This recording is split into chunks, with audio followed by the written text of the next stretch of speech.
Got Alexander next to him. Little replay. Pavia throws. Touchdown, Vanderbilt. This is 365 Sports, powered by SicEm365.com. Handoff inside. Russell. No, on the outside. Touchdown. Singleton keeps it and scores. Malachi Singleton off the bench has put Arkansas in front from 11 yards.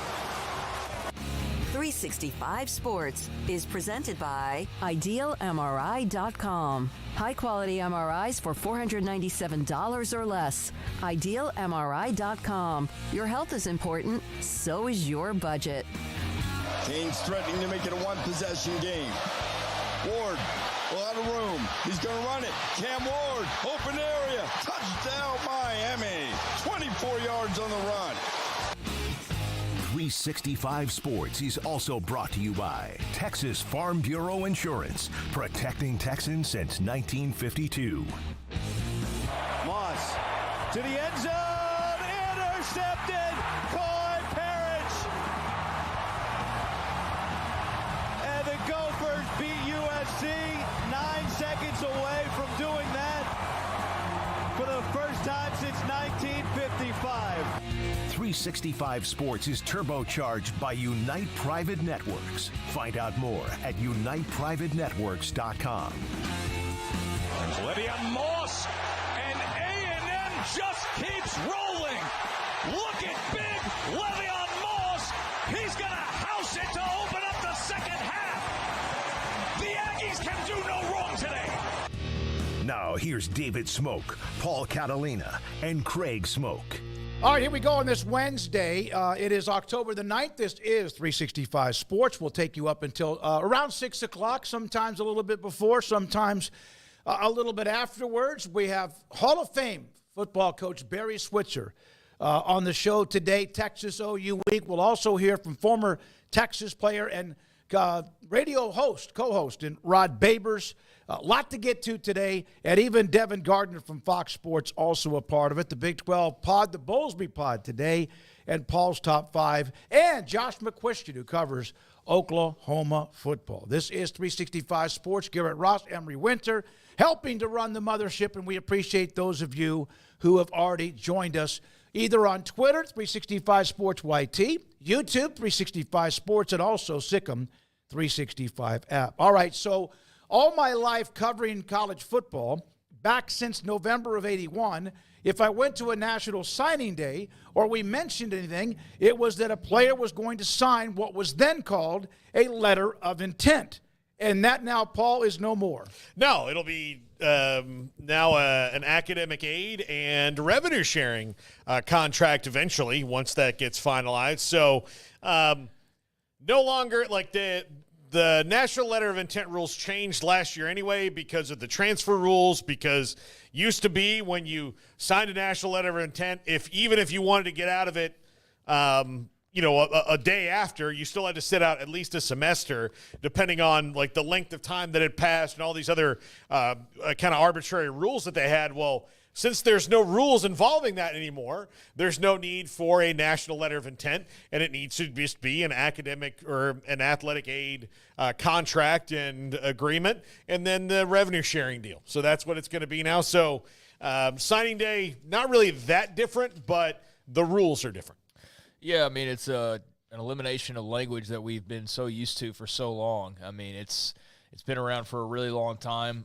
Predates my entire life by quite a bit as well. So it's been a thing out there in the college sports world and a part of our language for decades now. So I don't know, though, that many people walked around saying like NLI or National Letter of Intent all that often, but it's still something that's another tweak to just kind of the established system that we always knew. So not a big deal in the grand scheme of things. They just signed a financial aid agreement now, as Paul was describing, and there will therefore be off limits, although we know how that works in college sports. So they'll be off limits to what extent they can be off limits. But, the NLI has been replaced by NIL in terms of the major conversation the last couple of years, and now it's not a part of the conversation at all. So just an interesting little tweak for people who've been following along for a long time. I think, I tell you what messed me up. I've always considered it national letter of intent. I rarely said that when I covered National Signing Day. I just said they signed with Oklahoma, Texas, whoever it might be.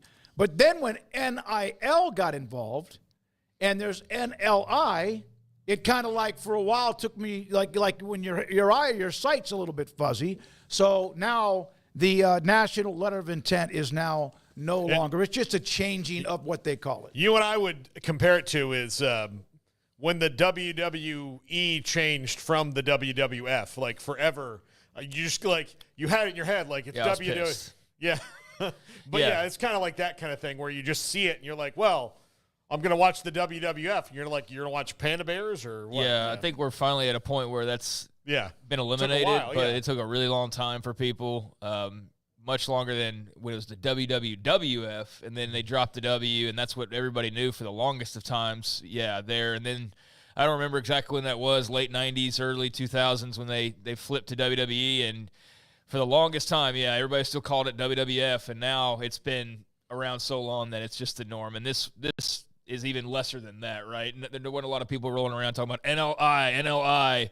It was just the official language, so that's changed. And I guess the most interesting thing, as we'll just quickly coast by this change in comparison to many of the others being made in college sports, this one just not even a bump in the road. The fact that they, haven't decided to change the signing periods, even though that was a big topic of discussion, and eliminating the signing period or having, it moved on the calendar and all of that. So they're putting that off for right now. No vote on the June high school signing period. That was a hot topic there a little while back. So that'll be something to continue following along, though, when it comes to just the whole signing of recruits ecosystem. All right. I had traded a text or two, I think it was last week, with Josh Furlong. He covers Utah football for KSL Sports. And I asked him about, is there a wear-down factor with what's happening with Cam Rising week to week? This is a tweet from him yesterday. The rampant speculation about the extent and severity of Cam Rising's injury, Utah quarterback, and his potential return to the field continue to spread like wildfire, similarly creating a destructive path until snuffed out. Then, yesterday evening, came up with this one. Kyle Whittingham on his coach's show, ESPN 700, about Cam Rising. We will see what happens this week with Cam, and we're hoping. I think it's looking encouraging, but I'm not going to say anything until we actually get to the game. That's probably as upbeat a comment he's made in a while, but it's pretty much the same thing he's made for a long time. But Josh told me, he goes, most of this is a small percentage of fans, but there is an attrition factor on the wait and see with him. Well, I mean, Craig's been very articulate about this, and I just think that this situation, what we saw at Baylor a couple weeks ago, where the game kicks off and you're like, there's a lot of guys that aren't playing today. Like, what happened? There's just coaches all over. Like, Mike Norvell doesn't do it. Like, there's tons of coaches just don't give any injury information, and there's no reason. It's pointless not to. It's just old school habits that die hard. This is why we need injury reports. This is why, because this is silly. You've got fans that are sitting there waiting. They just want to see Cam Rising play. That's all they want to know. They want to know legitimately, am I going to go be able to see Cam Rising play? And every week it's like, maybe. Like, it's stupid. Yeah, I don't think we should start making rules changes for gamblers. I don't care how popular and how much money is involved, but I know that that's what they're doing more so than just for the average fan to have these injury reports. I mean, that's very clear what the purpose behind that really is. It's not to just be as honest as possible for your regular viewers, but I do think there's a lot of value in it just for your everyday fans still to know, like, hey, these guys aren't playing or this guy is playing or whatever, and I think it's nice to know as somebody who likes the sport to just know who's playing. Imagine that, like to want to know, like, hey, who's in this movie I'm going to see, right? Like, you can take an occasional surprise, but you just kind of like to know what you're walking into. So, I think most Utah fans would like to know the status of their starting quarterback every week and not have it be some big mystery. You use the word attrition, though. Like, that's not anywhere close to how I'm feeling about the decision. I'm just annoyed by it. Like, that's what my whole point is with Utah fans. It's like, not that they're, like, worn down or they're beaten down or whatever. It's just it's just annoying. That's what it is. It's just annoying to have this be a thing every single week because they're tough folks. They'll be fine, but there's no wear down. It's just annoying. Maybe attrition's the wrong word, Yeah. but he said people are worn out by it. Okay, well, yeah, I mean, I just think of the phrasing a little bit differently, but yeah, I get that, and yeah, that's totally how I see it as well. It's an annoying story that never goes away. Think about it. It's like every single week for going on over a year now. Is will Cam Rising play? How could you not be annoyed by that? So, yeah, that continues on. And, I mean, the thing about injury reports, you at least say, like, hey, he did this to his finger. It's 6 to 8 weeks. And then if he comes back, great. And if he doesn't, that's fine. But, like, this is the most mysterious finger injury that occurred from a sideline push that you've ever seen, right? Like, it's been, 5 weeks since he's been out from this push into the cooler? Second week of the season, and we don't know what's wrong with him still? It's just this finger that's kind of messed up. It's bizarre. Well, and then people start guessing, which you should never do about an injury. It's kind of dangerous in a way, especially if you're a broadcaster. You may want to say there's a leg injury, but to sit there and say it's a knee or an ankle, in this case, did he cut it? Did he break it? Did he jam it? Did he dislocate it? And then maybe Kyle Whittingham doesn't think it's any of our business, and it's his football team, but we'll see what happens if he's going to play this week. I'm not a big gambling guy by any stretch, but I would be all in favor of injury reports. We all know that's not for the common fan, like I was saying a few minutes ago. Like, that's directly as a result of all the gambling going on as much as anything else. But as just a common fan, I too would like to see injury reports. I do think they provide just an extra layer of kind of a professionalism, not like making it a pro sport, but a lot of what they're trying to do is making it a pro sport. The money's making it more of a pro sport. So, yeah, why not have pro sports type of injury reports? So I salute Joey Maguire for being one of the people on the forefront of that and doing that voluntarily. And the leagues that have passed that, like the SEC, I think that's great, and I hope the Big 12 follows suit. I think that would be a nice step forward just to, make things a bit more official. Okay, you brought up Caden Jenkins in an article today, the cornerback who was a freshman All-American last year. He's missed the last couple of games or so. Well, what is the number of games you have to play or can play before you keep your red shirt? 4. And he's played in 4. Yeah. And I even reached out to, just because of the way things are, hey, is he hurt? Is what's going on with him? Because I wanted to know, could this be a setup for? But Caden was the guy that led the charge for everybody coming back with GXG. But I would say, like, from a coaching perspective right now, okay, if they're 2-5, correct? Baylor is 2-4. 2-4. 2-4. Okay, if they lose 3 more games before they win another one, and he still hasn't played, and if I could get reassurances that he was going to be back, although you can't, right? Like, redshirting would maybe be on the table because you're like, well, if it's lingering. Now, I do agree. Craig, you said about we don't need to make rules to help out gamblers. Yeah, I'm completely with you on that. I just think it's for fan purposes. I think it needs to be done. Yes, it's going to benefit gamblers, but also like this whole thing. I also think it's an insult to the intelligence of everybody around. Like, and I've said this a million times. You think the coaches aren't preparing for both things? What do you do? Like, what do you do when you have the same situation where you don't know if the opponent's quarterback's going to play? I just think it's silly gamesmanship that is it's one of those things that doesn't really work, Yeah, no, and there's probably somebody that's within the program. And how do you think the odds, the lines of certain games go up or down because of the infiltration of what people know or who they know they can contact? By the way, before we go to the next deal, yes, praying for those on the west side, the Gulf side of Florida, because this is a banger of hurricanes. Now, it apparently has dropped in the cat number, but this is still, they just had this, 2 or 3 weeks ago, and here it comes again. We have family in that area. Paul grew up in that area. This kind of Fort Myers to like Tampa, and there's still a lot of unknown yet. But I got folks in Naples, so they're right there on the southern side of the family Gulf. along in Naples. My brother lives on the East Coast, which could get still some of those like whips of chains of wind that create tornadoes.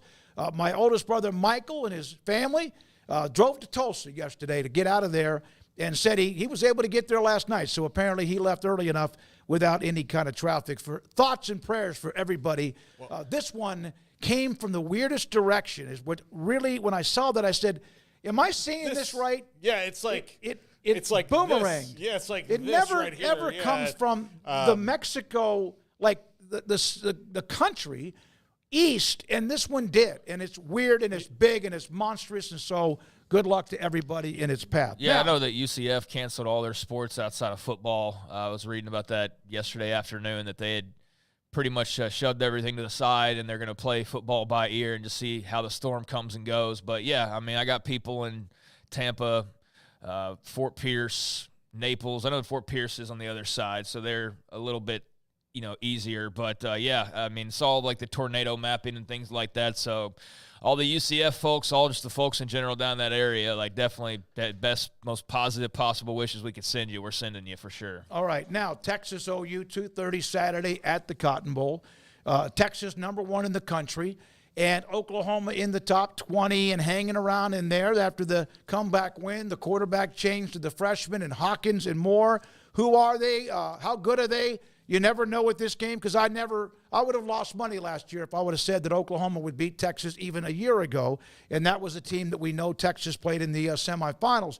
Brent Venables, Texas has no weaknesses on paper or on tape.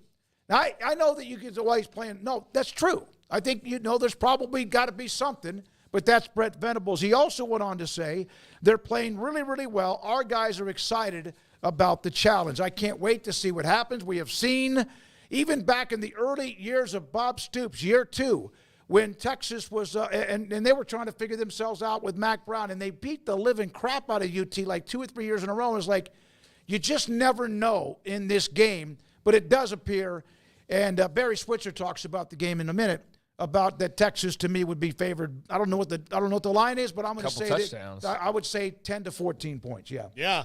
It's a huge line. I'm just curious to see what happens when you have a line like that in this game, where it makes no sense that it should be. Now, a couple years ago, had the game, they're on their essentially third string quarterback, and Texas rolled over them, but Oklahoma, that was the biggest blowout in that game's history. Yeah, so there have been those situations before. I just have a feeling that, given that this Oklahoma team they're not good on offense. There's no sugarcoating that, but they are pretty solid on defense. I just don't see a 14-point spread in the game that you can take a touchdown off it most years, just no matter who's the better team, just because it gets weird. There's a lot of pressure and rivalry vibes in this game. Yeah, and I should clarify, it was the largest margin for Oklahoma in that game. For UT, in that game. That was the largest margin, was that 49-0 blowout a couple years ago that was just insane, and about the lowest of the low that you could feel as an Oklahoma fan, even though they turned around and have a great win last year that was completely unexpected, and gave UT their only blemish there for a while. Was their only little road bump in going and winning the Big 12 in there last year. But yeah, this is a crazy game. It's amongst the best in the rivalry games I've experienced, Michigan, Ohio State. So this to me is number one. It is. I've been there and been able to take it in and just watched pretty much all these games for the longest of times now, and I can't wait. Even though, it's last I looked, it was 14.5-point spread. I don't know what it is now at this point. I'd imagine somewhere along those lines still, because not really much reason for that to move down, because there's plenty of hype, and rightfully so, for Texas. Brent Venables providing some of that himself, and I think he's probably seeing exactly what he's saying, because I've watched him too, and I'm not a football X's and O's guy by any mean, but they look pretty damn good. I don't see anything where I'm like, yeah, they're not good there. Everything looks pretty sharp and pretty talented and pretty star-filled. And on the same side for Oklahoma, this is Red River, so who the hell knows? Throw out the spreads and all that crap. It's a rivalry game, so, they're going to throw everything in the kitchen sink at Texas and vice versa, and we'll see where it ends up on the other side. I do think Texas is the logical pick here, but I'm not ruling out Oklahoma pulling something crazy and making this weirder than expected. Charlie Strong had a team that beat them that was a shocking game.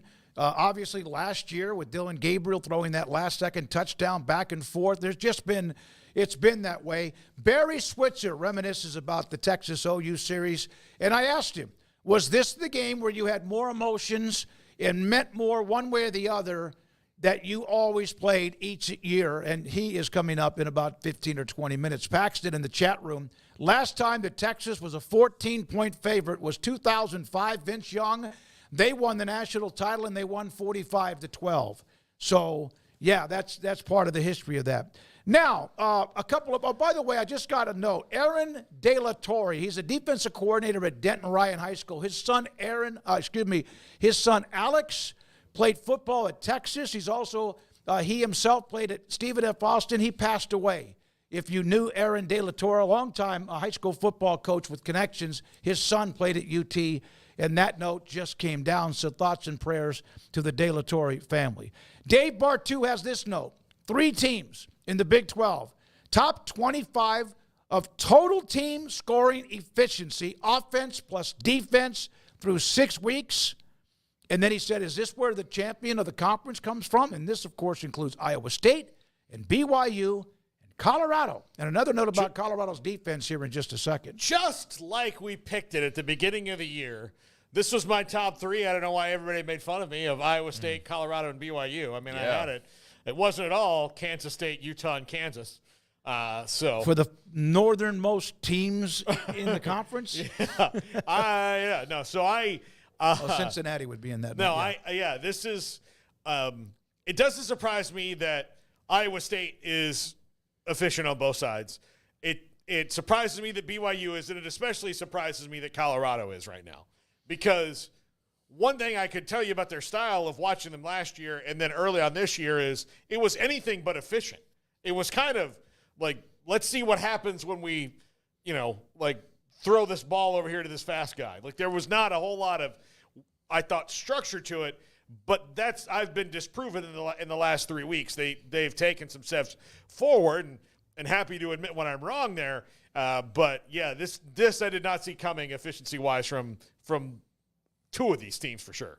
Yeah, I mean, Iowa State was a team that I think a lot of people, and including myself, felt pretty good about, that they'd be right there in the mix. And so they are, as expected, but the other 2 certainly weren't on the top of anybody's minds. Even fans of their programs weren't sitting there touting them as, conference champion leaders at this point. So been great to see both teams find a different gear than people anticipated and be at the halfway point, and in both of their cases being undefeated in the Big 12, and in the case of Iowa State and BYU being undefeated overall. They're all sitting really nice right now, so they're right there at the top. I still wonder, what does Utah have to say? If Rising does come back, they've got to be in that mix. K-State still very much has some things to say, and don't forget about Texas Tech. I mean, they're leading the conference right now. Technically, they've got the most wins and the best record at 3-0. So they'll have plenty of opportunities to have some say as well. But, yeah, as far as efficiency goes, Iowa State's not a surprise. But, BYU, there's, nothing super impressive about BYU. You know what I mean? They're just efficient. They're just, Retzlaff will throw the occasional pick that'll make things a little bit dicey, but they're just solid on defense. And they make enough plays offensively, primarily through the passing game, to just get the job done. And they've gone and won in different ways. They blew out K-State. They edged out SMU on the road. They have the big win and hold on against Baylor. They're just winning. And I don't find them to be, particularly oh, wow, look at BYU. But who cares if you continue to win games? And that's just kind of what they're doing. So we'll see if they can maintain that. I do think that they've got some potential bumps in the road, but a very manageable schedule if they play well. So, yeah, I think those 3 are joined by K-State, Utah, and Tech as far as still kind of sorting through these next 6 weeks. But good on Colorado and BYU in particular to be up in that mix. This is almost, you hear this on, they have a national theme on some weekends, rivalry weekend or whatever. This is almost in a way a potential early on one of maybe 2 or 3 weeks in the Big 12 where there's a separation opportunity with Arizona at BYU. That would pretty much knock Arizona down another notch if they don't win. Iowa State, West Virginia, K-State, Colorado. This is going to be a fun weekend. I'm looking forward to it. Not to mention Utah in Tempe against Arizona State. So I got this from Diane. She watches our show. Against Colorado, North Dakota State was held to 62.5 yards below their average per game. Against Nebraska, they had 12 more yards than the average yards per game rushing. Against Colorado State, they held them for 43.6 yards below their average. Baylor, 14 more yards than their average. And Baylor, remember, played really well for 58 minutes and 50 seconds or so. And then they held UCF to 105 yards below their average. And, of course, they were rushing for dozens and hundreds of yards. They're holding their opponents on defense to an average of 37 yards below their average per game and 0.65 yards below their yards per carry. And only Nebraska was able to rush for more yards per carry and also above their average. So they have tightened that ship up a little bit. Doesn't mean they're perfect, but that's one of the reasons why they went on the road against UCF and were able to win. And one of the reasons, if they just get a little bit better, coming off an off week, now they have the game this week against K-State. Maybe they've turned the corner with some things that otherwise had been weaknesses or a part of their Achilles heel. Yeah, look, they've been impressive, and I can't state enough how wrong I was about them. But the evidence was there that they just weren't very good, and they kind of lacked discipline and all these other buzzwords. But after that Nebraska game, they came together as a team, and the defense. People kept saying, "Hey, this defense is good. This defense is good," and I was like, "Is it or?" Are they playing teams with good offenses? I think this week's test will tell us a lot about them when they play a team like K-State that, they've not played a playmaker at quarterback like this in their stretch. So I'm curious to see what happens when Avery Johnson gets out there and makes them have to kind of pick one thing or the other. Yeah, he's got some Raiola to him. Yeah. So I think that they got flashes of that against Raiola, but obviously he's still very young and not, anywhere close to the player he's going to be. But as far as dynamic quarterbacks, they got a little bit of a taste of that. But, yeah, not much of one up to this point. So this will be their, biggest test since then, or maybe biggest test overall. I'm just really interested in this rushing attack of K-State's, which is their strength, versus Colorado defense that's much better and playing better and obviously confident, but actually having substance behind that confidence. And, yeah, they've been a nice surprise. I was very fair with Colorado at the beginning of the season, I feel like, compared to a lot of my media brethren. I certainly didn't, anticipate them, though, necessarily being in this position. So I've been surprised, and in a good way, by Dion and the Buffs and what they've done to this point. But, yeah, I can't wait for this game because the atmosphere – this whole Big 12 North collision between these two teams. They used to go play for Big 12 titles and try to beat the other to get that Big 12 North spot. And now this may be a preview of the conference championship game for all we know. But regardless, I'm very much looking forward to this. I talked about BYU and being wrong about them and not being just blown away by anything that you see, just being impressed with kind of the whole package and how it all works together. Obviously, Colorado has some things that you're like, oh, wow, those make your eyeballs pop out when Travis Hunter makes a big play. They got a little bit more of that flash that drops your jaw a little bit, or Shador doing his thing. But, yeah, I think Colorado's in a really good spot, but this weekend will be a huge fork in the road for what direction this goes. And if they win this game, man, then the hype train's going to be just – chugging along. And if they lose this game, I guess it'll depend on the fashion in which they lose. But, this makes for a spicy contest that ought to draw a pretty big rating on Saturday night and get some people interested in the Big 12. Couple of more notes, and I agree, man. They win this one, and then and they're already bringing in big numbers, even when you weren't so sure about them. The numbers they have put in, Big 12 and TV in general missed them last weekend playing on any of the networks. And kudos to them. They shut down UCF. In a game where they had the big emotional win over Baylor, and then you wonder how they respond a few days later. Is there a hangover from the success and the drama? Does that carry over? And it didn't. They just went out there and handled UCF, and clearly UCF has some issues now that we're realizing, but still it was mightily impressive for a team that a lot of people didn't think had defense whatsoever. They've changed that, but they will get tested this weekend with that whole crew in the backfield for K-State. All right. Now, this is from Max Olson. He'll join us tomorrow. We've got a packed lineup tomorrow. Includes Sam Conn, Max Olson, Zach Gelb, Mickey, and others. But he does the stop rate. Best defenses in America, the stop rate. Ohio State, Texas, at the top. Army gets a lot of credit for their time of possession and what they do on offense, but look where they are on defense, plus a lot of it can also be the fact that their time of possession keeps other offenses off the field. Tennessee, Iowa State. Then you go down the list at number 8, Oklahoma. You have Texas and OU in the top 10. Go down a little bit more, there's Colorado at 13. There's Utah at 17. These are the best stop rate defenses on average of how many of the drives in each game end up without points. And Max does this. He started doing this maybe 2 to 3 years ago. So number 1, Ohio State, Texas 2, and there's the rest of Liberty 20. By the way, they won late last night in overtime. But there we are with that list. Yeah, that was a closer game than anticipated because I kind of wrote that one off, and sure enough, they get stressed a little bit, but they find a way to win. So good for them. But I wonder if there's going to be any bumps in the road, or we're going to be hearing them hanging mythical national championship banners because they go unbeaten with this schedule and then they don't get into the playoff or something like that. But yeah, they still got a couple of tests, but that was closer than I thought. I was thinking we might see that upset that, finally put a little ding in that perfect record, but alas. Yeah, no, they're unbeaten. They're unbeaten. Now, whether or not it's enough depends on what the other teams around the group of 5 also do when it comes to the college football playoff.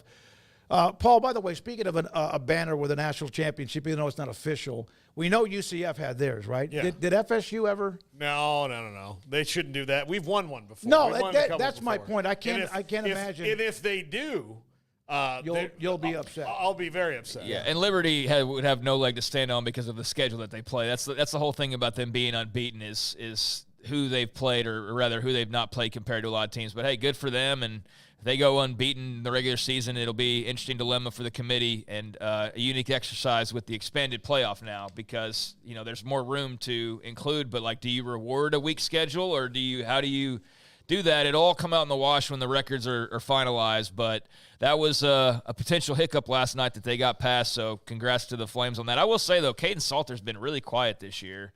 Felt like every week last week I was – circling his box score or last year, yeah, and was every week he had some really nice stat line and performance, and this year's been a lot quieter with him on that Flames team. So, anyways, they got the win over FIU. I went to the box score as the game was going into overtime, and I just said, okay, let me see what he's done. He had 148 yards passing, or 78. Nothing jumping out. Yeah. All right, let's go to this one, Garrett. The unbeaten team, speaking of Liberty, because they're still undefeated, so this graphic still matters. 12 of these teams are still unbeaten in FBS. Army, Navy, Miami, Pitt, BYU and Iowa State, Indiana, Oregon, Ohio State, one of those two is going out the window this week, Penn State, Liberty, and Texas.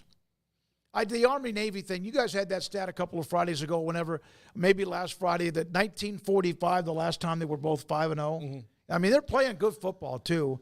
And but there's some other ones. Pitt's had a couple of scares. Miami's had some scares. Cincinnati should have beat Pitt. No, absolutely. That's why I mentioned it. Yeah. Penn State had one against Bowling Green, of all people. State, but we were going to lose at least one of these this week. In Oregon and Ohio State. So that will get trimmed up a little bit. And I'm trying to think of who all plays each other on this list. There's nobody on there for Texas to play. They don't have any unbeatens left because now Georgia. Wait, Georgia lost to Alabama. Yeah. So now that Georgia's not sitting there unbeaten and Bama and all that. So Iowa State doesn't play BYU. I was looking for that one. I don't think that they play each other, so maybe that's a Big 12 championship game type of matchup instead if they're both able to somehow run the table. But, yeah, they're sitting in a strong spot. I think Pitt's been a really nice surprise. Eli Holstein's done a really good job there, man. The guy got recruited to a lot of the big schools for a reason, and he's won them a couple games with his play late, including that Cincinnati game. So they've been a nice surprise out of the ACC. Certainly, Miami, one could argue maybe they should have a loss, just the way things have worked out, but they keep getting it done. They had a couple of depth. Virginia Tech finish, yeah, that's what I'm saying. You could argue that maybe they should have one, but they don't. But Cam Ward's been sensational and worth every penny that they signed him up for. And Indiana is one of the big cute stories, I guess, all the Signetti shirts and everything that I've seen online. And I guess, was it Joe Buck? That's the big Indiana grad. Troy Aikman is Joe is a grad. Yeah. Troy's now apparently jumped on the bandwagon with him. Yeah. So I could see that. But yeah, I saw Joe Buck with the Signetti shirt on. So yeah, it's an interesting group, but we are going to see some attrition off this. And starting this weekend, like Paul said, with Ohio State, Oregon, I'm looking forward to that one. In Miami, Pittsburgh, and the ACC do not play, at least in the regular season. They're not on the same schedule. Now, Georgia wide receiver Colby Young. We told you the story this week about his he and his girlfriend. They came to the apartment. She went and eventually gave her story. We even read part of the police report. He has been suspended indefinitely for what was apparently what has been alleged to be squeezing her abdomen and having bruises and other marks on her. She's pregnant. They were boyfriend, girlfriend. They were in a relationship, and it ended badly a couple of nights ago. He has been suspended indefinitely. Georgia wide receiver Colby Young. Yeah, I think that you leave the coaches no choice in a situation like this. You have to. And this isn't I'm glad that we're not doing hey, let's see what happened. No, you can suspend a guy pending results of this. That's the one thing that's kind of bothered me about all of these things. Look, they get in trouble with the law. They're suspended until it's solved. Now, if they turn out to be innocent, then good for them, but they don't need to be by the team when all this is going on. Yeah, I mean, they probably made the right choice here. And I don't even mean probably. They made the right choice to suspend him until they figure out more information. And we certainly aren't the holders of the right information as far as we know. We just know the police report just like everybody else. So hopefully, I always feel with any cases like this, he said, she said, or whatever the case may be, I hope whatever the real story is, that's what gets eventually settled on and gets dealt with. So if he's guilty of what's being alleged, then I hope he gets punished to the furthest extent imaginable. And if she's lying about it, then I hope there's some repercussions as well, because there's no place for either one of those things. But, yeah, I don't know what's the truth here, but I think it's smart on Georgia's part to go ahead and make the move to, take him out of the picture for a little bit. All right, last thing in this opening segment, it is a game tonight. We mentioned Liberty last night winning in overtime. Tonight, New Mexico State at Jacksonville State, 6:30. That game is on ESPN2. And, of course, 3 games tomorrow. It's not UTEL, it's UTEP in that last game against Western Kentucky. College football tonight, and then also these 3 games that you see, including James Madison, Coastal Carolina, could be a really good one on Thursday night. When we come back, he's the Hall of Famer, won 3 national titles, won a Super Bowl with the Cowboys, 87 years young. And Barry Switzer reached out to him earlier in the week, and I did not hear back from him, and that sometimes is the case. So I reached out again last night, did not hear from him. He wasn't avoiding me. He's busy. It's Texas OU week. So I called him this morning just after 9, and I said, hey, Coach, he answered the phone. He goes, I can't do 12. I'm busy. He's got a loaded schedule. And he said, but I can possibly give you 5 minutes. He gave me more than that. We started talking, and even at the end, he said, I was going to do 5 minutes, and I was the one that wouldn't stop talking. His stories about so much, including Texas OU and more. That's next, and this is 365 Sports. PettyClinicLowT.com. Dr. Kent Petty can help you become the high-performance man you want to be, need to be, used to be by you contacting him and the website at PettyClinicLowT.com. 1 out of every 3 to 4 men have symptomatic issues of low testosterone. The one that gets the most attention is sex drive, ED, all of that. But there are so many other symptoms when your testosterone drops that could be that issue. Another one, a huge one, is your energy. You just don't feel the same. You just kind of, like when you wake up, you're not really like full throttle ready to go. Even if you exercise and you're active or you're just taking care of yourself, your body, and also your diet is good, it can be your testosterone. So why not get that checked? Among sleeping habits and other things, focus, Dr. Kent Petty can help find that out by getting your blood work. And he will take care of that. You contact them, pettycliniclowt.com. They'll set you up to get the blood work. They'll take care of it, get the results. And if your testosterone level is too low, he'll be in touch and help you with an option to get back to who you want to be, need to be, and used to be at pettycliniclowt.com. Get ready for Jeep Adventure Days at Allen Samuels in Waco.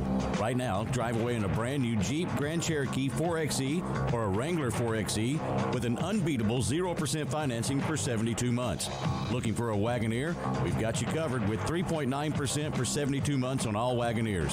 First responders get an extra $500 off. Hurry in. Don't miss these incredible offers only at Allen Samuels in Waco. Your friend in the car business. Come by. Let's be friends.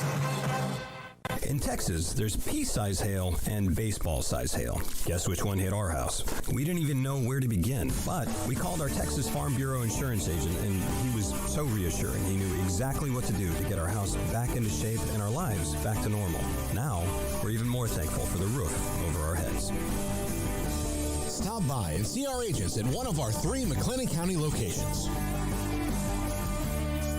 Coverage and discounts are subject to qualifications and policy terms and may vary by situation. Ghost Hydration is a fully transparent, fully loaded, full-flavored hydration drink that we've all been waiting for.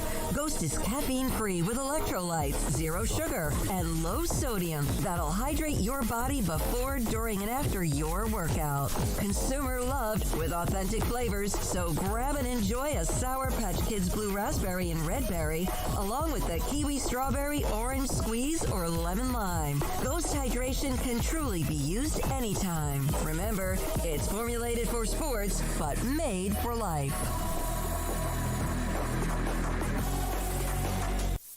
At Ideal MRI, we feel blessed to be part of the Waco community. We're a small family business here in Central Texas. At times like this, the cost of healthcare has never been more important. And unfortunately, significant illnesses and injuries still occur. And that's why Ideal MRI is open and here to serve you through this difficult time. So if you need an MRI, ask your doctor about Ideal MRI. You can schedule online in minutes at idealmri.com or call 833-IDEAL-MRI.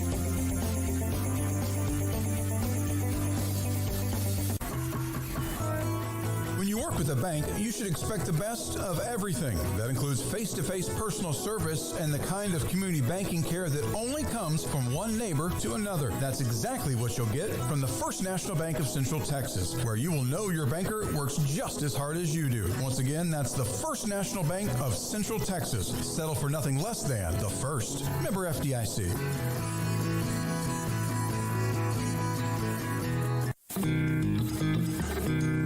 This is 365 Sports. The 3 o'clock hour is sponsored by Waco Custom Marketplace. Meats, sweets, Texas treats, and a cut above the rest. 425 Lake Air Drive, Waco.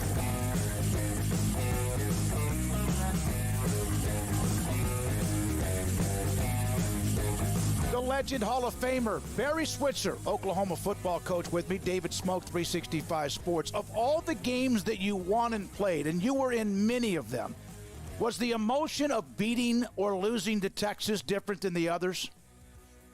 Now, let me tell you, David, to the Oklahoma fans, the Texas game is the most important game we have on our schedule. Every year, it doesn't matter who we play, it was always Texas, and I knew that. And the reason for it is that we have so many people that are fans and people that are Oklahoma supporters and graduates of Oklahoma live in the state of Texas and make a living. And they're all over the state, especially in the oil and gas business. And they're graduates in the University of Oklahoma. They're some way tied to that profession. And they're all over the state of Texas and Houston and Dallas and Panhandle, Permian Basin area. And that game is so important to them to support the University of Oklahoma because they live there. They want to be able to hold their heads high for 65 days of the year and where they work, where they go, where they play and all that. That's important to them to beat Texas. And I understand that, and I understand it's the way the people of Oklahoma feel. But for the coaches and us, Nebraska was our biggest game because beating them usually gave us a Big 8 conference championship. Mm-hmm. And that's was to our coaches, hey, that's our objective. Our goal every year is to win the championship, contend for the national championship. And to do that, you had to beat Nebraska. So if I had to lose one game, I'd rather lose to Texas as a coach and beat Nebraska and win the championship. I don't want to beat Texas and go lose to Nebraska and lose the championship. So I approached it that way. But I want to win both of them. Hell, I want to win them all, David. Yeah. But that's how important the Texas game is, and it always has been. And when I arrived in 1966 at Oklahoma, 58 years ago, I was an assistant coach from Arkansas with Jim McKenzie. And I came with him because he was my mentor. I coached with him in Arkansas. We had won a national championship at Arkansas in 1964. And I came here. I knew I was going to come with him wherever he went. So he'd played for Bear Bryant at Kentucky, and was a hell of a guy, hell of a coach. So I came here with him, and Oklahoma had not beaten Texas in 8 years. That's why I bring up this story about Jim and me coming to 66. They had not beaten Texas in 8 years. We took the same players that they had and went and beat Texas the next year in the Cotton Bowl. And so I've always known, Jim has always told me when I was a coach, you play the game in 3 areas. You play it physically, mentally, and emotionally. And I'm going to tell you, that emotionally is played from the neck up. So it's more important how you play the game from the neck up than it is with all that other 260, 70 pounds you got below that neck. And it is so important because it's how you approach the game, and humility is only 7 days away. In Alabama, I found that out this week. Oh, yeah. Humility is only 7 days away. And I've always known that, and I always warn my teams before they play this team, hey, we got to prepare this week. We know everybody thinks we're going to beat kick their ass, hang half on it on them. But I promise you guys, we got to approach it like we're playing Texas and Nebraska every week. I never worried about being ready to play Texas or Nebraska. I was always worried about those schools that we were 30 points favorite. And that's the ones that I was scared of, just like what Alabama experienced this week. When I remember your comments when Oklahoma, Texas decided that they were going to join the SEC, and that was in 2021. At that time, Oklahoma looked like they were in pretty good position. Texas was trying to find themselves. A decade of just like not wilderness, but they just weren't able to get over the top. Are you surprised at what Texas is doing now and where they are? No, I'm not. Texas has always been. I've always said Texas ought to contend for the national championship every year. If I got if I got the best players in Texas, I wouldn't have to recruit nationally. Texas is as good a football team, players, as any place in the country, and they got a lot of them. And I used to make a living in the 70s. If we were the winning team of college football, Oklahoma was. We won more games that decade than any team, and we did it with Texas high school football players. Half our team was from Texas. I was recruiting the blue. I signed. Remember when the Dallas Times-Herald did the top of the blue chip list when the Southwest Conference coaches voted on the best players in Texas, and they would have a list of them in the Times-Herald, and they had to get at least 5 votes to make the 8 votes. They had to get 5 of them from the Southwest Conference coaches to make the list, the all-star list. Well, in 1975, we won the national championship. We won it in 74. We won it in 75, too. But in 74, after winning that national championship, being undefeated, I go to Texas, and I signed 15 of the top blue chip players in the state, of the 19. Think about that. You take that list back in 1975, and you look at it, Oklahoma signed 15 of the 19 top players in the state of Texas. And so the reason why is because I was doing the right thing before anybody else was. I was recruiting the best players at all positions, the best players, black or white. I didn't give a damn. And I believe that's my philosophy. And if you don't believe in that, you need to coach for somebody else. You need to get another job because that's what we're going to do. And that's what we did when I was head coach. And I played black quarterbacks in 1972 before the Southwest Conference or the SEC was even recruiting black players. And you know that. And anybody in Texas knows that. And they start to recruit skilled players, running backs like that, or receivers, but they weren't recruiting down linemen, offensive linemen, tight ends. They weren't doing that. And I was. And I think that was why I was so successful, is that people recognized, all communities recognized that that's what Oklahoma was, and they wanted their kids to come to school here. Barry, you mentioned that first year with Jim McKenzie and you beat Texas. Was that out of all the times, and you had, of course, the rivalry was unbelievable. Was that the most satisfying one, or was there one later on that was even more satisfying? No, my first year as a head coach, I came as assistant. The first year as head coach, I put half 100 on Texas. I didn't. Our team did. Our coaches and our team players put half 100 on Texas. And we beat them 51 to, I think, 13, something like that, in their first game as head coach. That was 1973. And beat them in 74, beat them in 75, and should have won 76, but we tied and we dropped the ball next point. Von Schaman, who was a blue chipper and played pro ball 8 years, he's a blue chipper out of Fort Worth, German sideline kicker, just come to the United States.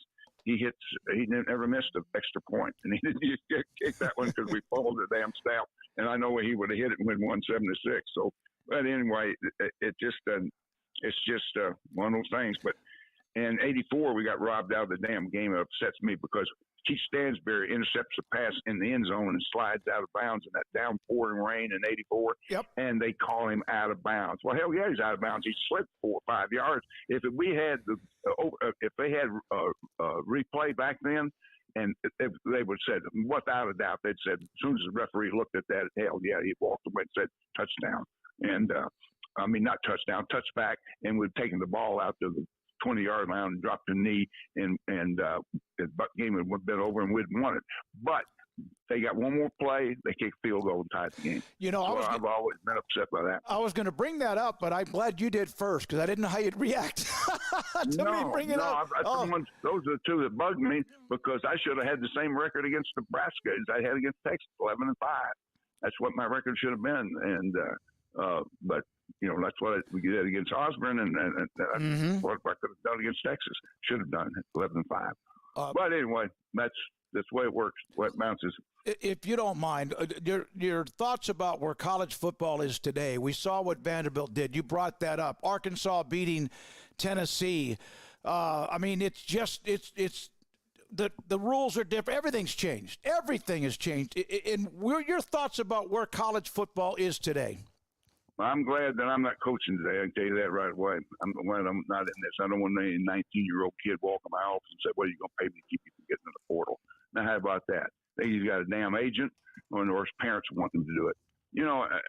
I couldn't stomach that. But when I was recruiting back in the 60s and 70s, kids came to school to get an education. They knew they were going to be there 4 or 5 years, and they were going to play if they stayed. They're going to redshirt probably, and they're practice and get better. And they weren't in a hurry. They were there to get an education. Today they all think they're going to play pro football. They think they're going to they make it in the league. And I'm going to tell you something. About 2% of them do, even today when they're so selective in recruiting. And so many blue chippers out there getting in these schools around the country. And they're not going to make it. Just about 2% of you are. So anyway, I'm glad I'm not involved with it. I really can't answer to the NIL. I don't know what I can't even. I need to call someone and find out what is this ruling we've got for the judges here. Someone explain to me what this all means. What they're going to do, or at least they're trying to, and it's kind of been moved past the first hurdle after a long delay, is basically they're going to give money back to those players in the last certain amount of years that did not get any NIL or any type of benefits for their name, image, and likeness. Okay, that's kind of complicated, but people are going to get back pay, so to speak. Now, they're also then going to give teams the option of not only having still the NIL, but teams can spend up to $15, $20, $22 million in revenue sharing of the television money that schools are getting on top of what they're paying for the NIL. Like each school, like Tennessee, Oklahoma, Texas, Alabama, Georgia, Ohio State, can spend up to, and they have the option, and they will, $22 million to disperse to players. And I don't know whether that's each year or if that is over a certain amount of 4 years. I have no idea. Yeah, but I have no idea. It's unbelievable. Is what we see now, though, with players being paid straight up, is that something that back in the 60s and 70s was done under the table?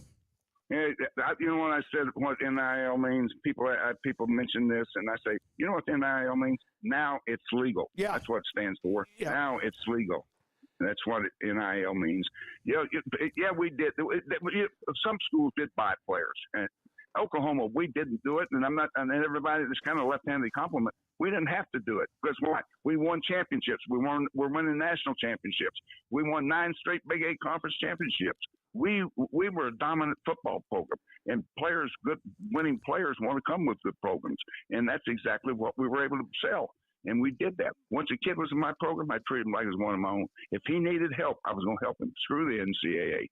My kid needed help. I'm going to treat him like a father or mother would treat their own child and help their own child. And that's not give me $5 to go on a date or $10. Well, bullshit. You go work and make some damn money on your own and do that. But I'm talking about a real need, getting home to a funeral, supplying a kid somewhere that a kid came a long way to school here that he desperately need to get home. His mother's in a car wreck or sick. I'm going to get their ass home. And that's what a father would do for his own child. And that's what I did.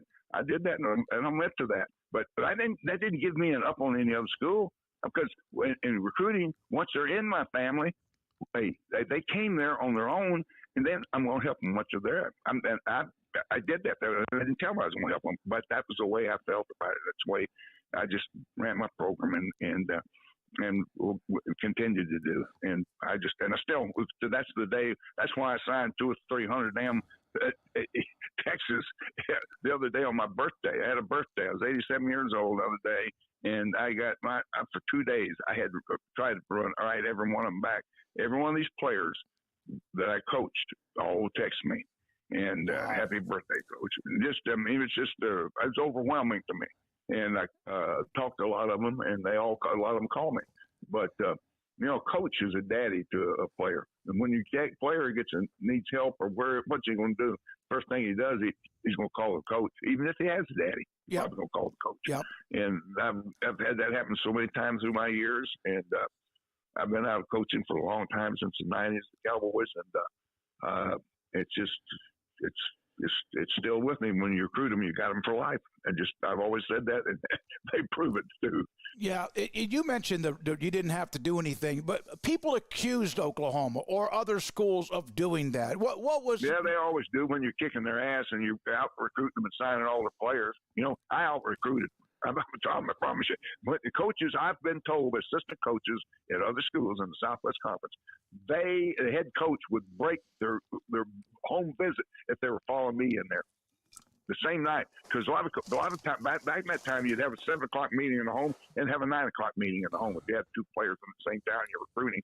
And I've had assistant coaches tell me that their head coach didn't want to go in the home if he knew I was in there before they were. Oh, it's legendary. He didn't want to be compared to them. Huh? It was legendary. I read the book. I've read all. I've gotten to know you pretty well, not as a great friend, but I consider you an unbelievable friend of the show and what we do and what you've done. I've heard what I've seen you personally do something for somebody that was getting horrible news and how you handled that, and unbelievable with my mother-in-law. And yeah, that's the first time I've heard your voice cracked a little bit when you talked about those former players. I can imagine. I know how much you love them. I can imagine what that meant to you.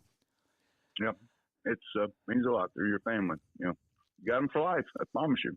Yeah. And I saw them, but I had them for 5 years. That's it. I knew them. I spent more time with them off the field than I ever did on the field. They were here for 4 and 5 years, David. They were here. And they didn't leave. They weren't in a hurry. They didn't get in the damn portal and be out of here 1 year. You know what I mean? It's a different game today. And they talking about they want reparations for old players, old players. How about football coaches? I made $24,000 a year, and these bastards make $15, $16 million a year today. Hey, I made $24,000 a year and went 32-1-1 and 2 national championships. And I'm the one that needs reparations. Old football coaches need reparations. We need to pay the damn thing. You are amazing. Is this a huge moment for Oklahoma? They've kind of been up and down with Brent Venables. How much of a win would this mean to them? They won last year. Oh my God! No one expects them to win, just like Alabama. They don't. Well, Oklahoma's has had a great program, and they're down some right now. Their offensive line is not very good. They don't have a running back. They haven't been able to run the football. They made a change to the quarterback, but they got a guy who can make plays now on his own. But his feet, he can run. He's got speed, and which he showed against Auburn. He went 50 yards for a touchdown on a play that wasn't designed. He outran everybody, split the safeties, and the way he went, and they couldn't run him down.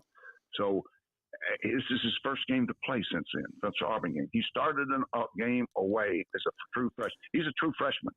So you're asking him to go play the number one team in the country, Texas, who is good on offense and defense, and win it. Hey, I'll be amazed if he can. I will totally be amazed if the kid does, and that means we'd have something for 3 or 4 years, like Alabama does. That quarterback they got is super and unbelievable. Barry. But anyway, David, I know you got to go. I'm so sorry. I love you, man. Appreciate it. Appreciate your time. I couldn't shut up. That's the problem you had. You got me earlier, and I wouldn't shut up. Be going. Have a great week. Barry Switzer, the Hall of Famer, 365 Sports. All right. Thank you very much to Barry Switzer. And anytime we get him on the show, Texas OU. Rod Babers, former Texas defensive back and radio host. He's coming up just next around the corner. The Baylor Club celebrating 10 years. They're actually going to do the celebration sometime this spring. I talked to Mike Mosel about that. But they do have the following events coming up inside McLean Stadium, including on Saturday at 6:30. It is a new menu tasting event. Get an exclusive sneak peek at their new menu before it launches. And join us at the club, the Baylor Club, for tasting experience. Chef Lee will introduce the dishes, share his inspiration, and even a chance for you to give him feedback. Don't miss the delicious opportunity. That's this Saturday at 6:30. Smoak and Meat's Patio Party coming up Thursday of next week.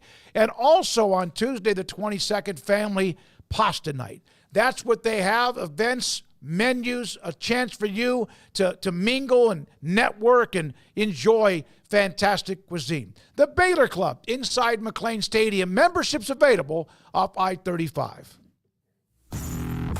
Hi, I'm Mark Stewart with Bird Colgan Ford. It's that time of year, it's football season. Bird Colgan Ford is a proud supporter of the best high school football right here in Central Texas. BK Ford is proud to sell the #1 selling truck in Texas, the F-Series truck, 47 years in a row. Come see the largest showroom in Texas and experience better at Bird Colgan Ford.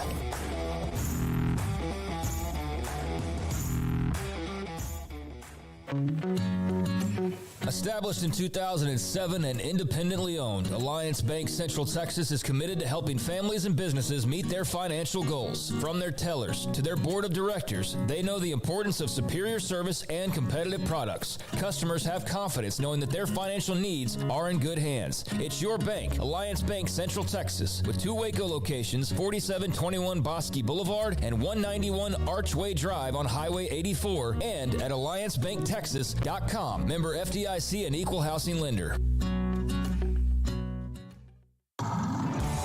It's football and tailgate season. If you want product for the grill or smoker, charcoal, seasonings, marinades, sauces, Waco Custom Marketplace is your home to help prep, cook, and enjoy your food. Tailgate must-like brisket, tri-tip, fresh-made burgers, sausage, chicken wings, and if you want steaks, call in your order and pick them up. Bacon wrap fillets or any kind of ribeyes. USDA Select, Choice, and Prime that melt in your mouth. House-made sausage and jerky. Also, Waco Custom Marketplace, a one-stop shop for tailgating, barbecue cook-offs, and family get-togethers, fundraisers with fair prices to you, the customer. A bakery with fresh baked bread and kolaches. There's cold beer, wine, and soft drinks. Serving Waco restaurants and families since 1940. A cut above the rest. Waco Custom Marketplace, open Monday through Saturday at 425 Lake Air Drive in Waco.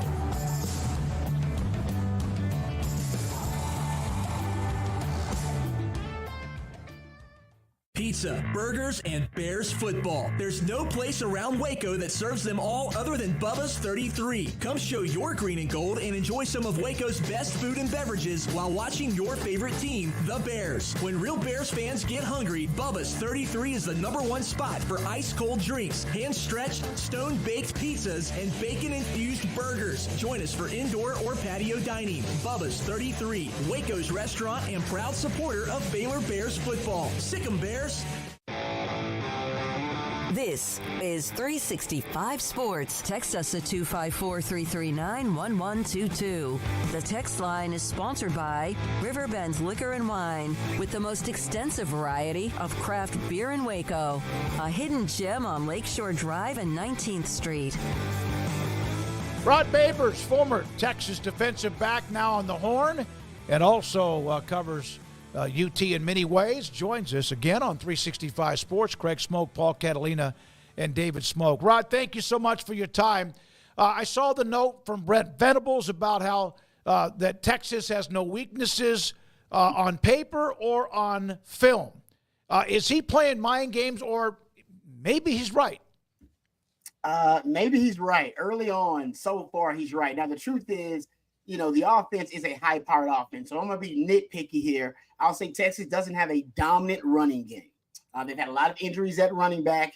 They lost C.J. Baxter for the year. Every running back actually has been nicked up, either left a game early because of an injury or missed a game because of an injury. So they got a lot of injuries at the running back position. So if I'm going to say anything, they don't have a dominant running game. But if the offensive line ends up being as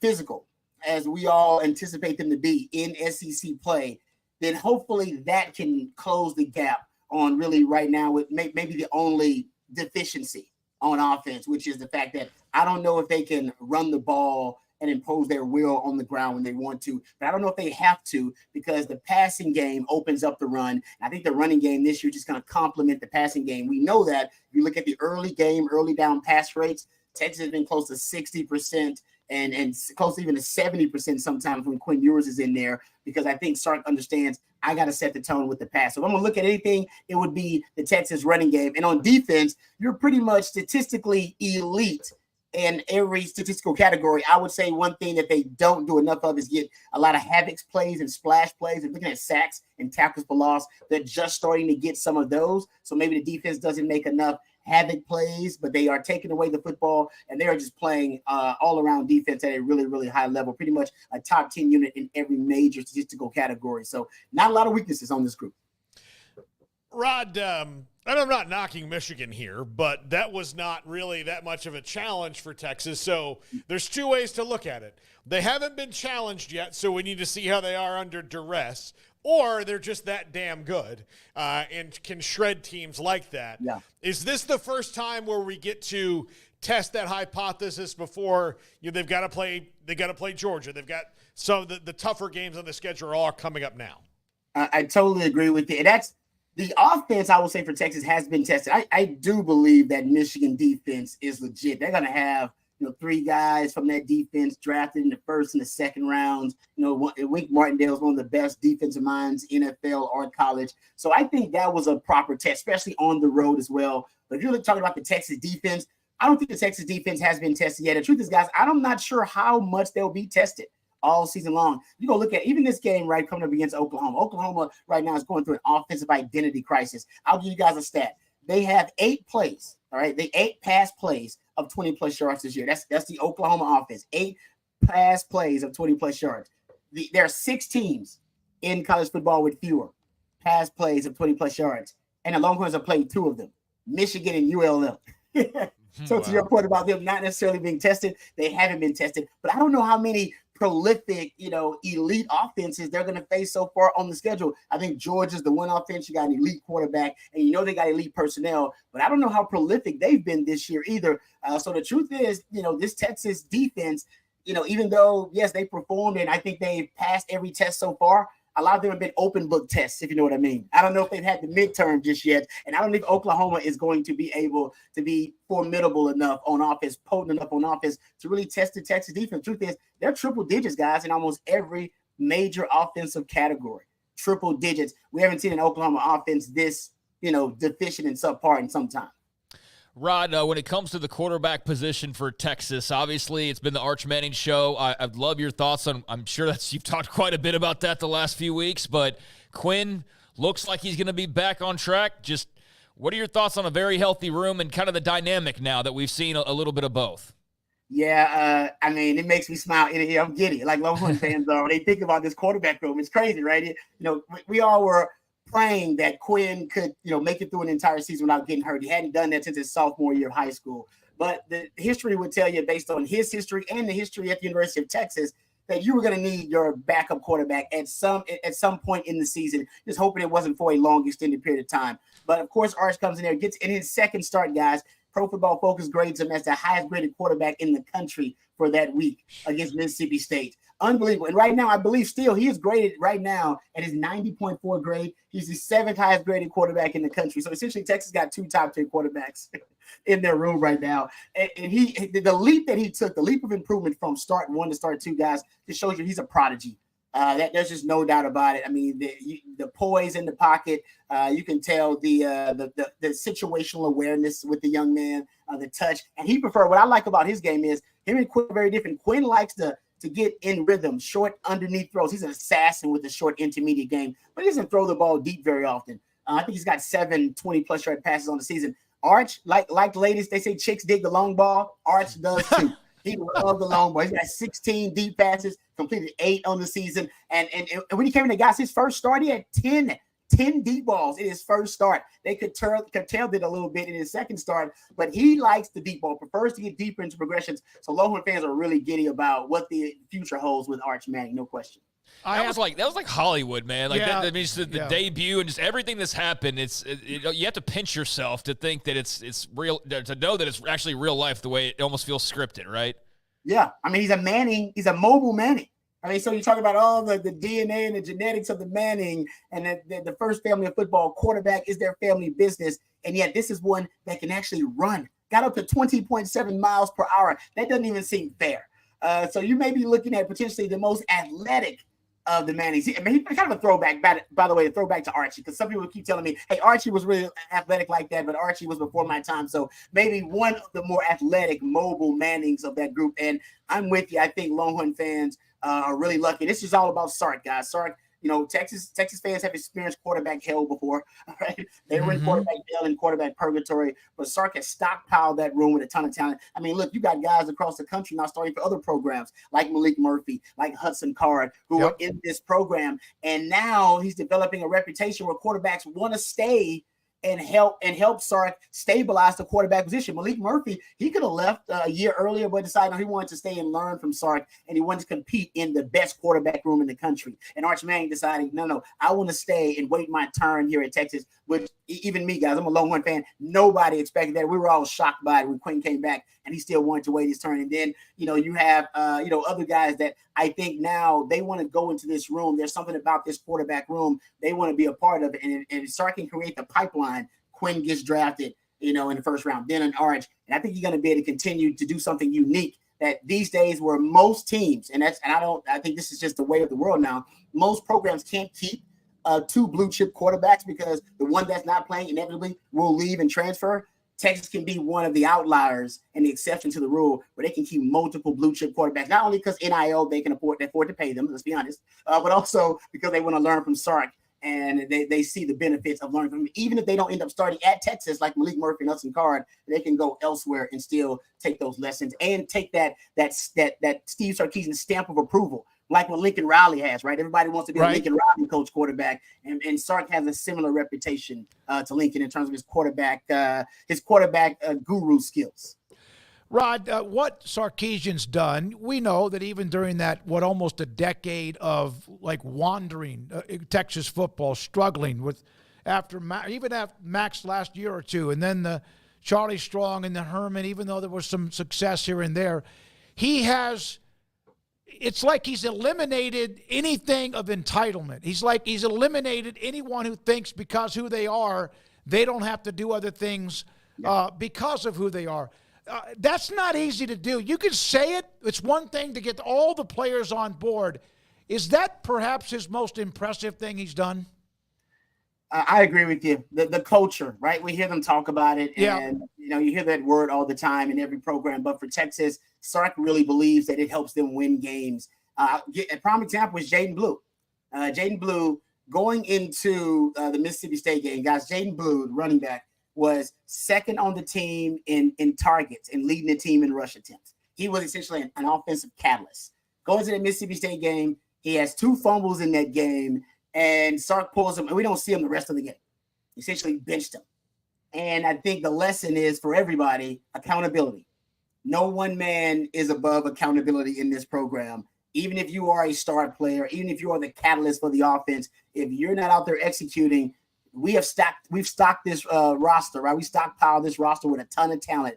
There's somebody behind you that can get the job done. If you are unable to execute your job. And I think that accountability is a big part of it.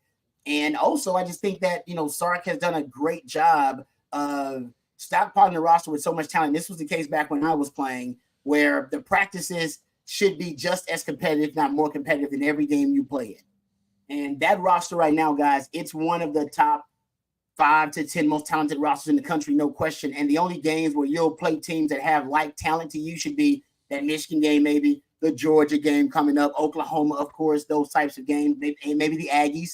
Those are the few occasions. And I think now you have a team that's playing to that standard. And even though they won by 20-something points against Mississippi State, Sark acknowledged they didn't play to the standard. He's acknowledged the standard is the standard. And there's a certain level of excellence that's expected now at Texas. And he doesn't shy away from it. He doesn't shy away from the expectations. He's talked about how he's obsessed with winning a national title. And usually you have some coaches, they shy away from that at Texas. Even though the fans, it's always at the forefront of their minds. Are we a national title contender? Because that is the standard, gentlemen. That's the standard at Texas. If you're not a national, I played on teams that won 11 games. And we did not meet the standard because we didn't compete for championships. And it's just that simple. So I think he's brought that to Texas, and a bold, kind of courageous approach to it where he doesn't shy away from it. He actually welcomes the expectations. Rod, what should scare Texas about Oklahoma right now? Well, I mean, it's Texas OU, so anything can happen, right? Freaky things can happen. We're sitting there breaking it down, talking about the deficiencies on offense for Oklahoma. The quarterback, I think, is interesting. Michael Hawkins, right? Young quarterback.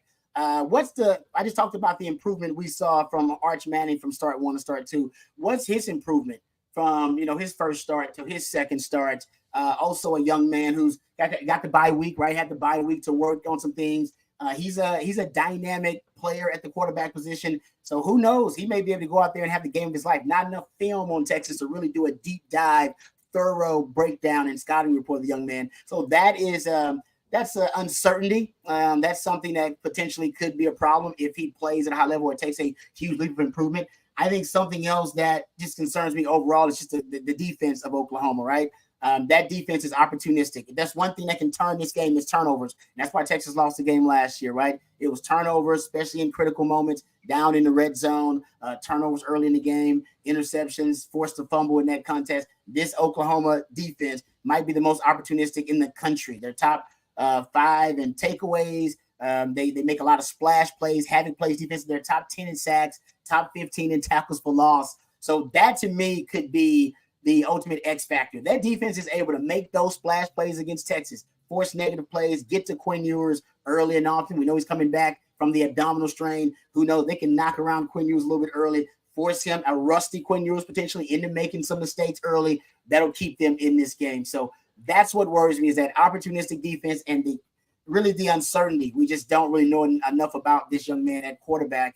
And maybe he can go out there and just make some plays with his legs. Texas hasn't seen a ton of dual threat quarterbacks like Michael Hawkins, and he's pretty dynamic. So those are the two things that probably worry me most. And something random, wild card. Casey Thompson is on this Oklahoma roster. He's like the third string quarterback. I was talking to a friend of mine about this, and we got into it, and I started working myself into a frenzy. I wonder how much information Casey Thompson can give to the Oklahoma coaches about the Sark offense. He started a Texas OU game for Texas, 2021. So, and he was known for being a film junkie, really immersing himself in the offense, knowing every little detail about the offense. And I wonder if him and Brent Venables sat down in the bye week and said, hey, can we talk about a few concepts that I know you're familiar with Texas, and some of the tendencies, some of the things that Sark likes, because you know that offense probably as well as anybody. And I wonder how much, information Casey gives. That's just a random wild card I thought about. Yeah. Ron, we had Barry Switzer on in the 3 o'clock hour, and I was asking him about the game, the intensity. He brought up, he can remember all of those moments, the good and then the ones that were like hurt him forever. Can you get to this game and play it too early emotionally and be out of gas on Saturday? Yeah. I think your emotional, real immaturity, that's the way to put it, is really important in this game. I think oftentimes because of the emotional charge and the very unique emotional charge, the stands being split right down the middle, the young players, they can get a little bit too high. I think coaches as well. I think coaches, even Sark, I think they have to learn how to coach in this game because they can get a little too hyped and they can get a little too over emotional. Sark has talked about that, how they want to play with emotion but not play emotional. And I think that is something that I think helps a mature, experienced team in this matchup. That they understand it's going to be an emotional high you're riding on initially. I remember it coming out of the tunnel. Texas always comes out on the OU side. You come out of the tunnel, OU fans screaming obscenities and expletives, making up cuss words to yell at you. All right, some of them throwing stuff, and you come out of all the booze and this against the Royal mentality, and then you slowly but surely the booze dissipate, and you start to hear the cheers, and you start to hear the crowd, and then you see a sea of orange, and then the joy of these are our people, this is our side. I'm getting chills trying to think about it, getting emotionally kind of hyped just thinking about that moment. And I think you have to, as a player, realize it's going at one point all that settles and it's just football. The emotional charge of it, the unique appeal of the stands and all that stuff, it subsides at one point, and then you got to play ball. But I think you can use that emotion too. This is why the momentum shifts are so drastic in this Texas OU game. And one thing that you got to learn as a player and as a coach, I think it's the most important, lesson that I learned and I shared with everybody. You got to answer in this game. That's what's big. Yep. That's why sometimes the momentum shifts, guys, they can overwhelm you. You got to answer. And Sark learned that. Brent Venables has learned that too, whether it's by the coach himself with a play call to answer it, or whether by the players on the field who realize, the momentum is shifting. Sark realized in that Caleb Williams game, his first Texas OU game, he had all the momentum, got up by 21 points, and then the biggest collapse in Texas OU history on the Texas side because you lost all the momentum and you never answered. You never were able to get it back. Don't allow your opponent to monopolize the momentum. You must answer, and if you don't, then you'll be on the downside of that snowball of momentum. That's one of the keys in this game. And watch how the coaches coach. They'll coach it like that too. If one team starts monopolizing momentum, guarantee you'll see one of the coaches try to answer in some way. Sometimes it works, sometimes it doesn't. But you better find a way to answer because it's a straight up heavyweight fight. Yeah, and it reminds me the intensity of this game and what you just said, the momentum shifts, as you mentioned, that can be just like a landslide. It's like there was a stretch when Super Bowls were blowouts. Yeah. Because when one team made a mistake, it turned into 3. And this game, I'm not trying to compare that, but it does seem to have that kind of a block punt, a drop pass, something that all of a sudden, next thing you know, there's like a 17-point swing. Yep, I totally agree. And that's because I think oftentimes the other team didn't answer in some way. And that's why you'll see it in this matchup. I saw it last year. I saw Brent Venables do it, and I've seen Sark do it. They'll do it with either a play call or you'll watch the players themselves, the mature players, the experienced ones, understand I can't allow that opposing team to monopolize momentum. And I was only, trust me, guys, in 2000, I was only losing into that. Now, that was a really good Oklahoma team that won the national title, but we were better than 63-14 in that matchup, right? But we never answered. They kept making plays, and like you said, that was like a swing, and then we looked up and we were in quicksand. We were just sinking. And I think that's when you realize you got to find a way to make play. I don't remember it happened in 2008. Texas they were losing again, I believe, by double digits when Jordan Shipley has that punt return, has the kick return, and that changed. And they weren't even winning when he scores. They're not winning at the moment, but you can feel the momentum shifting at the time. You feel it. And just like Caleb Williams when he in 2021 when he took that the fourth down 60-some yards for a touchdown, you felt the momentum shift. Texas was still up by 2 scores, but you went, something feels different. It feels different. It's palpable in that stadium in the Cotton Bowl, man. It's like I said, it gives me chills just thinking about it. And I know this team will be up to the task, man. This is a mature team. They get it. Quinn's already coached. That's why quarterbacks with experience, I think since 1990, guys, quarterbacks with more experience, 16, 5-1 in this matchup. I think that's important because those quarterbacks understand, hey, when you make a mistake, you can always time to battle back. Remember, Quinn started off last Texas OU game in a really bad way. Interceptions, turnovers, and then battled back to have one of the more impressive 3 quarters of football we've seen from any quarterback in the Texas OU game. So that's the key, man. You're gonna see adversity. You got to understand you're gonna get punched in the mouth. Be ready for it and be ready to punch back. Rod, what a great segment. You were there, you've lived it, you've played it, and you just explained all of it, too. Thank you so much for your insight. Texas OU, nothing like it when it comes to the way it's split 50-50 right down the middle. Thank you for your time. Have a great week, buddy. You too, fellas. Hook 'em. Rod Babers on the horn, and Austin, also former Texas defensive back, on the emotions and how it can sway back and forth, and you have to counter it or you could find yourself drowning. When we come back, Devin Gardner, he did that Iowa State win in Ames against Baylor.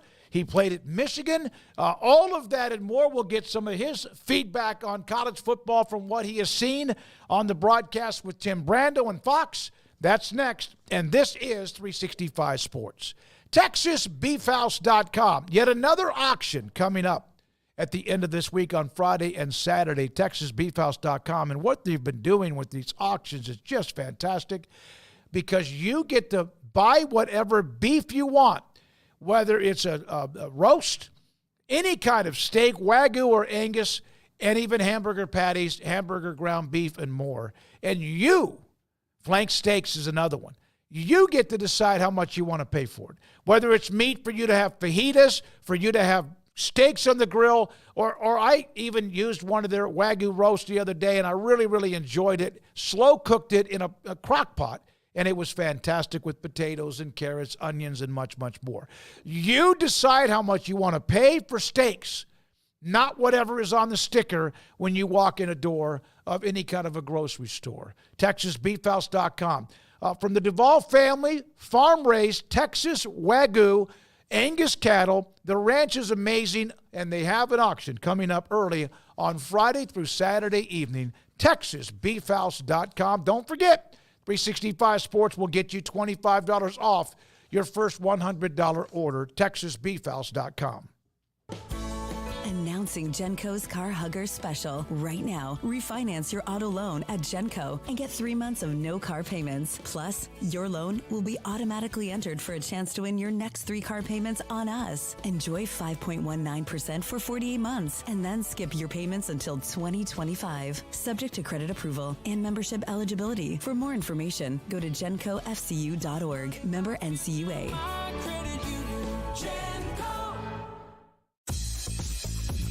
Baylor Scott & White Southwest Sports Medicine and Orthopedics, the team physicians for Baylor Athletics, diagnosing and treating all sports-related injuries, including concussions. These specialists also provide orthopedic services for athletes and non-athletes alike, whether it's knee or shoulder pain, a wrist injury, orthopedic spine care, and even an arthritis and total joint clinic. Trust the doctors Baylor Athletics trust. Baylor Scott & White Southwest Sports Medicine and Orthopedics wants to get you back in the game.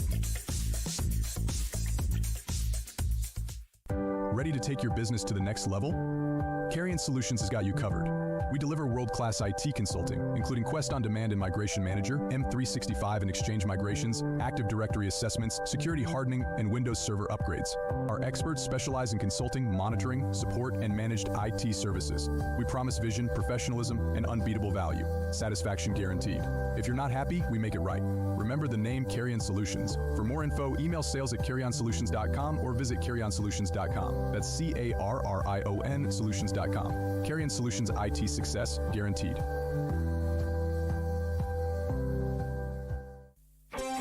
Developed by Startup Waco, a nonprofit organization, GXG is a program designed to support the entrepreneurial development of Baylor University student-athletes through NIL activations. The program helps student-athletes maximize their platforms and offers a comprehensive support system for them to create and grow new businesses that not only benefit themselves, but also uplift the local economy. Fans who wish to support student-athletes can donate to GXG via the GXG NIL Fund, BaylorBears.com/GXG.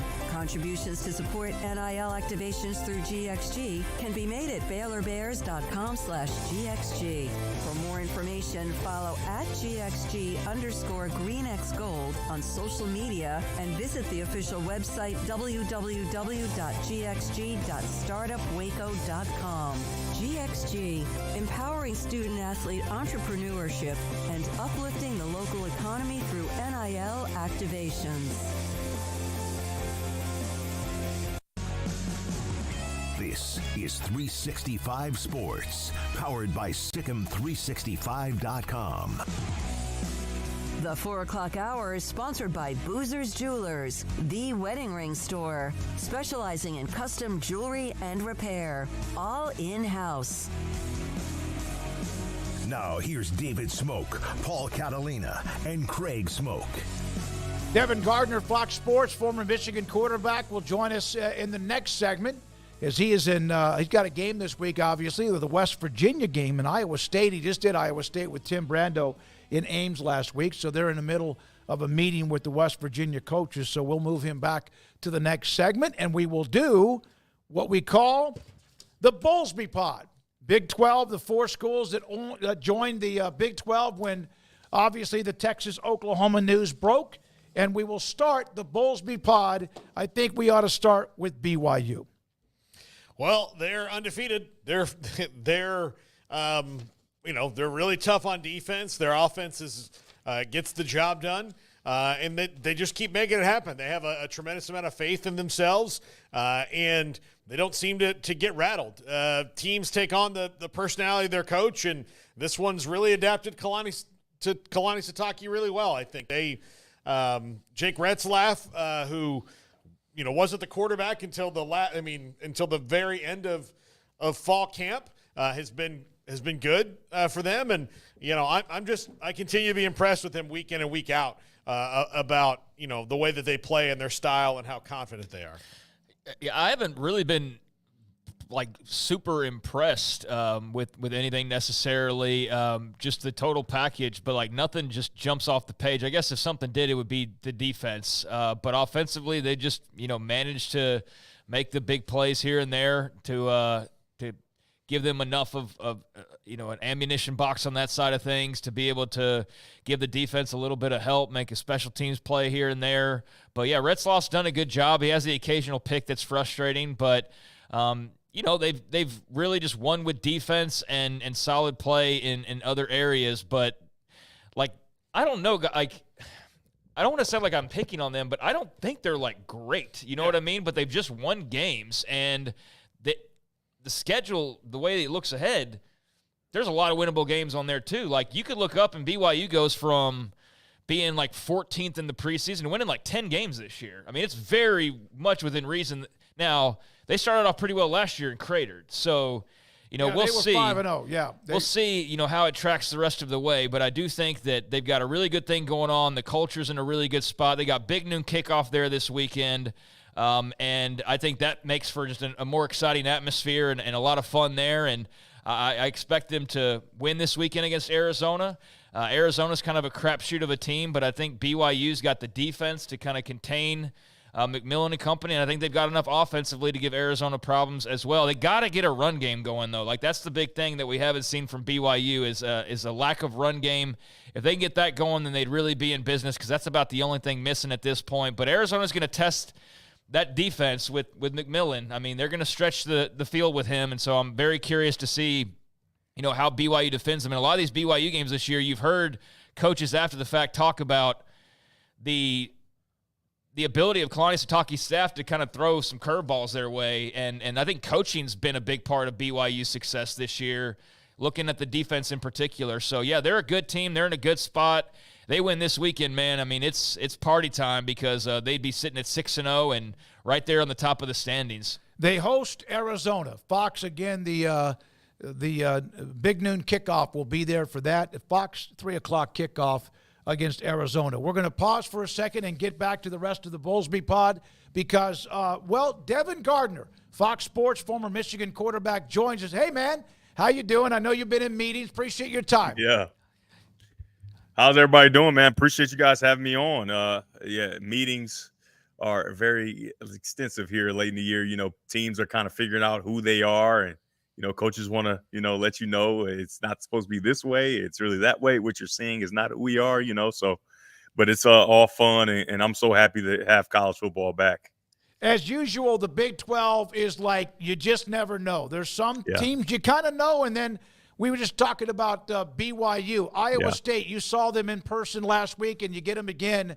They just seem to be no nonsense. They don't panic, and they Yeah. seem to just kind of do almost everything pretty well.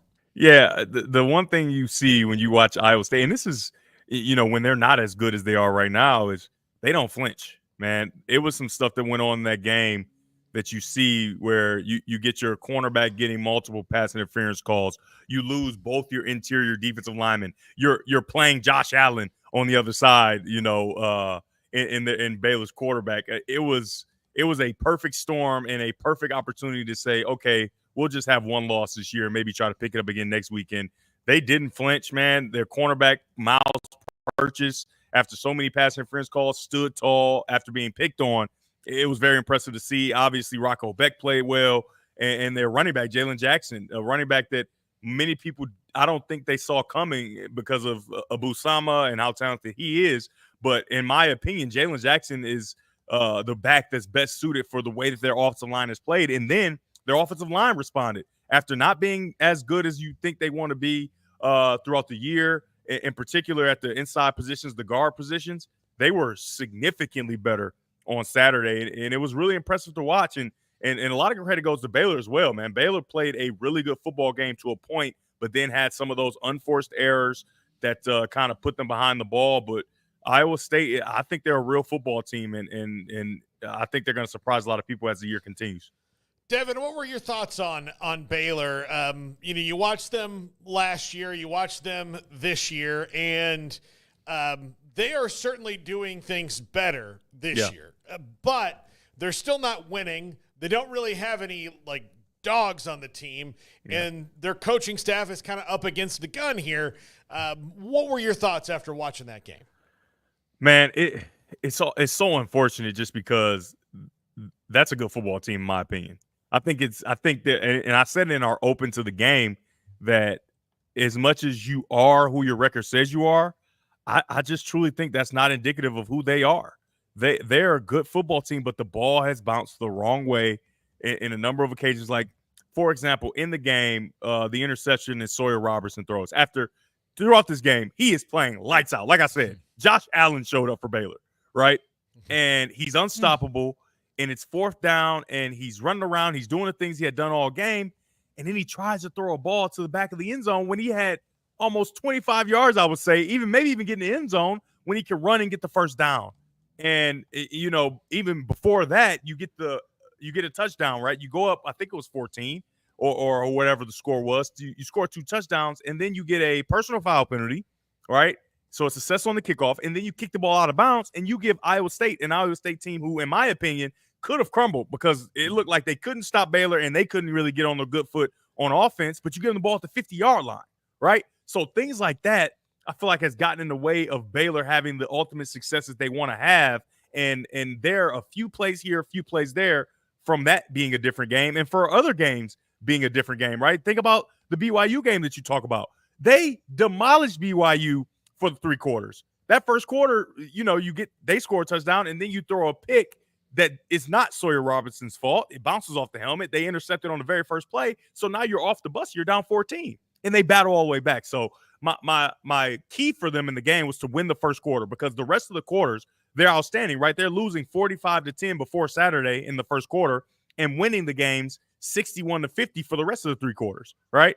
Now, they did own the first quarter this week, but then it was the rest of the quarters they kind of struggled with. So they just got to play a complete game, and I think they're really capable.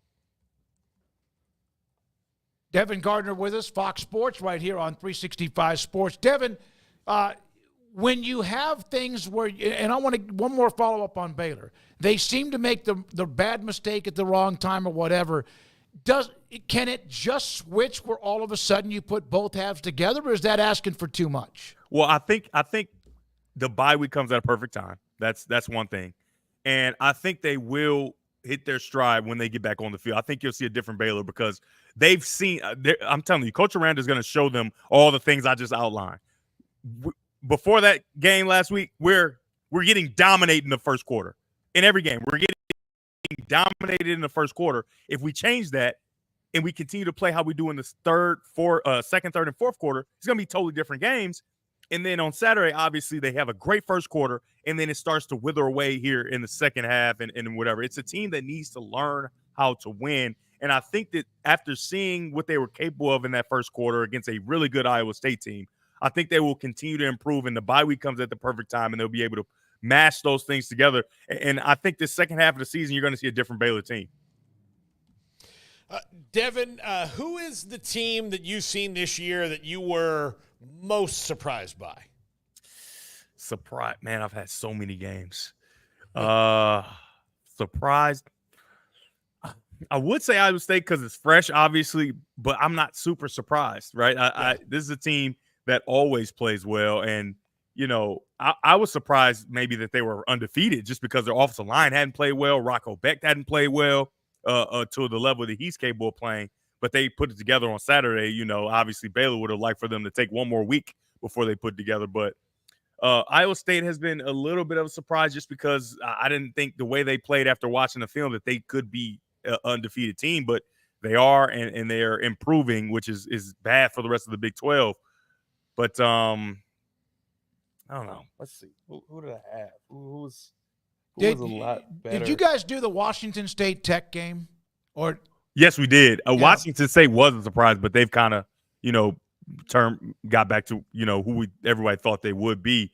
I thought they had a real chance to run the table and make the college football committee have a real decision, but they have that loss to Boise State, and it's going to be tough to plead your case for college football playoff when you don't have the schedule strength that they kind of have. And so, but Texas Tech has been a little bit of a surprise because I thought they would really turn the corner this year. I thought they would be in some spots dominant team, especially offensively. I thought they would really put it all together offensively and defensively, and they just haven't been able to this point in the season. They've won, though, the last 2 weeks when it was dicey. Cincinnati, They found a way. They went into Tucson and beat Arizona. They usually don't start well. They're 5-1, and it looks like they've learned how to win. Where you talked about other teams that sometimes you forget how to win, it looks like Joey's kind of turned the corner with them. Yeah, Joey is one of the better coaches in the Big 12, man, and honestly in the country. He does an outstanding job, and it was so stressful to watch some of the things that were happening to them on the film. And obviously, it's some things that you just can't see on the TV copy, right? It's intricate things that can change an entire game, and they've got it rolling. But for me, I want to wait and see, right? Cincinnati, love Cincinnati, and I don't love it that much. It's in Ohio, so. But you want to wait and see because Cincinnati hasn't proven to be that formidable force as a team. Arizona hasn't been great this year. So I just want to continue to see them do it before you kind of snap them and say, hey, they figured it out. Devin Gardner with his Fox Sports, former Michigan quarterback. That's why the shot at Ohio. I get that. I understand that. I mean, nobody likes Ohio, I don't think, right? Look, I've only been there a couple times, and I can tell you, man, nothing pleasant at the time. Well, Devin may hang up because I've been to Columbus, but for a high school game back in 15, 20 years ago. But it was for a high school game. How about their freshmen, though, man? Where are they getting these guys? It's just unfair. This is a grown man. This is Julio Jones. After he's done playing with the Falcons, he comes back and he enrolls at Ohio State. It's ridiculous. Not fair. Well, yeah, and then you have, of course, I know they lost to Vanderbilt, but 17-year-old Ryan Williams. Oh, my God. They didn't lose because of him. I can tell you that. They didn't lose because of him.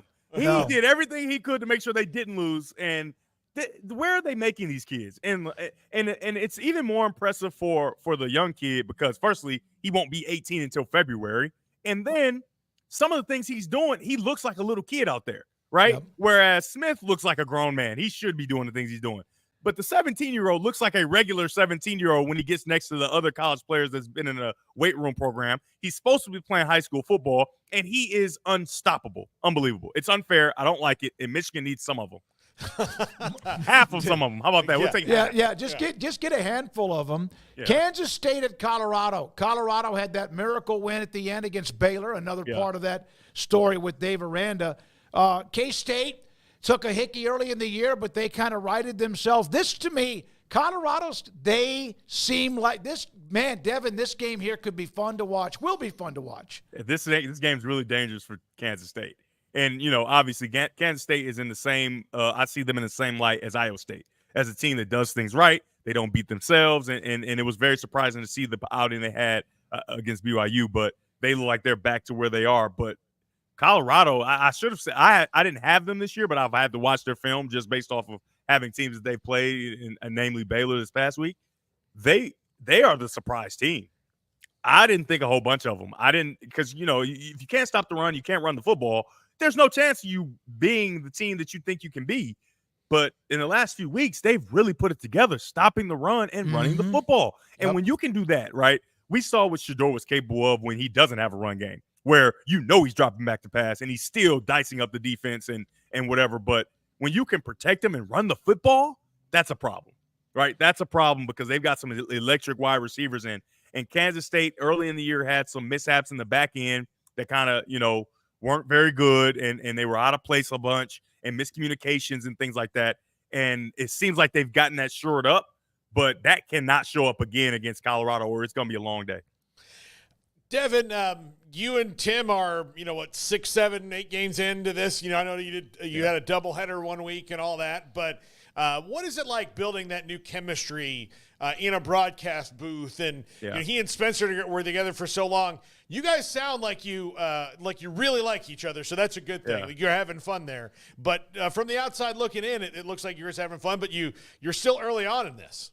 Yeah, I mean, it's my uncle, my old uncle, who's got these crazy theories and ideas, and I just try to keep him in check, make sure we're talking about the game, But he's a pro, man, and he's so fun to work with just because he has this endless knowledge of everything about football, right? He's called everybody, we got Rocco Beck this week again, and he called the games for his father, who's going into the Hall of Fame at West Virginia. I mean, just endless knowledge and past experiences.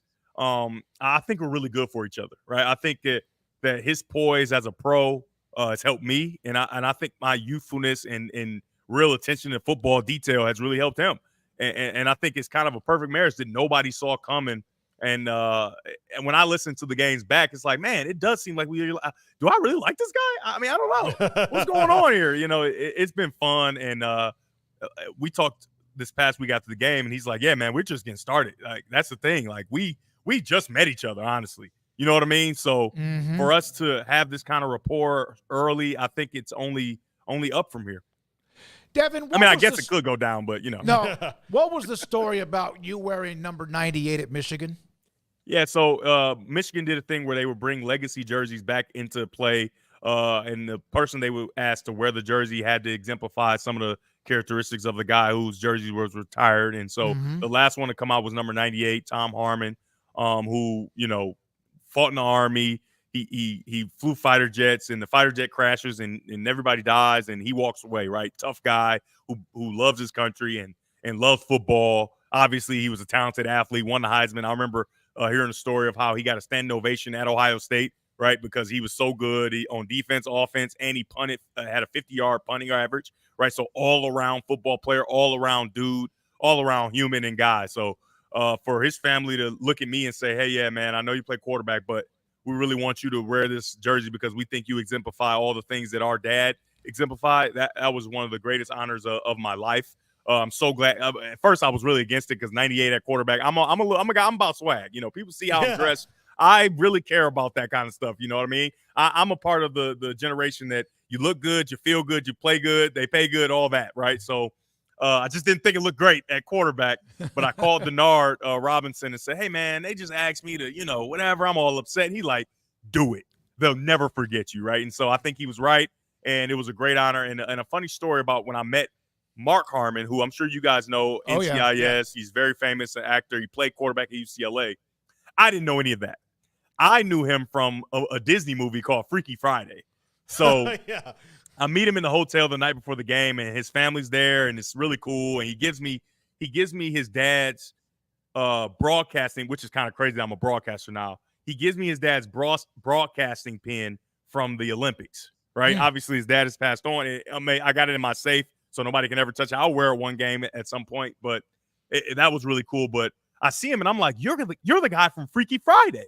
And he's like, oh, and then everybody, like, his family's laughing, and I'm just confused, like, I don't know what I just said, but, and he's like, well, it's not my best work, so I've done other things, and I'm just like, well, I love Freaky Friday, and I thought it was great, so. Hey, you should have known me then, because I would have said, look, tell him he's the guy from The Presidio, which is a movie he did with Sean Connery. Yeah. I don't think NCIS was on then, right? I mean, it's been on Yeah, it forever, was. I just wasn't watching it. I was watching cartoons and Disney. Yeah. Yeah. So, you should, or Summer School. Like, I'll tell you, if you want to watch a great 80s movie, go watch Summer School. He was in that. He was very good in Summer School. You're way over my head. I have no idea about these things. He's watched every movie that is not even the ones that have been released yet. He's watched them. The Presidio's badass, man. It's him and Connery, so yeah. David, if you don't mind, one more question. And you got Iowa State, West Virginia. And West Virginia, of course, they're still in this mix too, despite the losses early in the year to Pitt and also Penn State. You know DeQuan Finn incredibly well. That's how you and I got to know each other when I reached out to you. It's obviously been not what he thought, and he's been hurt. How, in your opinion, and you know him, if you don't mind picking his brain, how's he handling everything? Well, he's handling it well, and getting a chance to talk to Coach Spav this week, he's had the ball bounce the wrong way, right? Think about Utah, where he's got a guy wide open, and they do not block the back. I mean, don't even touch the backside end, and he gets smashed, right? And so throughout that game, it was much of that same thing of just pressure, under duress, can't really get your footing, and then he gets hurt, right? And then after he gets hurt, Sawyer Robertson comes in and lights it up right the next week and continues to play well. So a guy that has so much hope and so much talent, and Spav was saying, like, man, all these plays that we're running with Sawyer, these were for DeQuan, right? All these running plays and things, we didn't even know Sawyer Robertson can do this stuff, right? So, but the thing is, man, it's tough, and he's dealing with it really, really well, even better than, most. And honestly, myself, I don't know how I would deal with it as well as he has. He's been a supporter of Sawyer, which, you expect, but, that's tough, man. This is his last shot, right? He's getting his opportunity to live his dream, and he has to watch from the sideline because of nothing. It wasn't his fault, right? He gets hurt. So it's tough. But life isn't fair, and I've expressed that to him through the years, and he understands that, and all he has to do is continue to stay prepared, and that's what he's doing. Devin, great stuff. Thank you very much for your time. Appreciate it. Good luck with the broadcast. Iowa State in Morgantown against West Virginia. Appreciate it. I appreciate you. I mean, hopefully Iowa State or West Virginia don't play well, because the fans just think you love one team when they're playing well. It's like, it's because your team isn't playing well. Yeah. No. Did you think about that? Yeah. That's why I'm not saying many good things, because they're not playing well. Yeah, no, that's what he likes. So yeah, that happens. It's in the baseball playoffs. You hear that about certain guys. Oh, Devin, he hates our team. No, your team is not playing well. Devin Gardner with Fox Sports. Thank you very much. Former Michigan quarterback. He also was a part of that old Sports Illustrated. Used to have that one section, Faces in the Crowd. Back in 2009, he was a part of that issue in Sports Illustrated. All right, let's continue on back to the pod where you discuss BYU. Thanks to Devin Gardner. We discuss BYU at home. And, again, the big noon kickoff at Provo. Iowa State at West Virginia. We kind of got a little bit of an overview from him. Man, I think this is going to be a knockdown, drag-out game. And Iowa State coming off the win against Baylor at the top of the Big 12. Of course, Tech's 3-0 too. And technically at the top, your thoughts about the Cyclones? Because we always talk about the winning teams after a win over the weekend. Craig?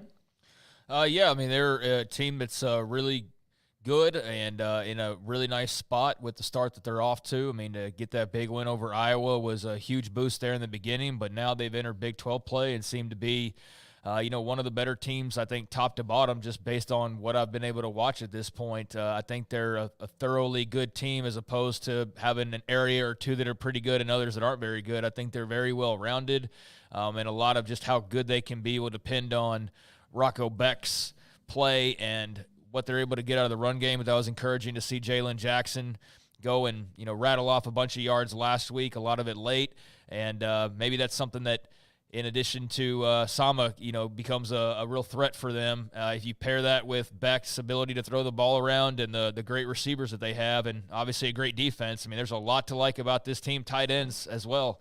So, they handled their business against Baylor, made it look pretty easy when all was said and done, even if it wasn't easy there at the outset. And I think that they're a team that is rightfully getting a lot of love right now. So I like what they've got going on. And now with West Virginia, I think that the interesting part about this is just being in Morgantown.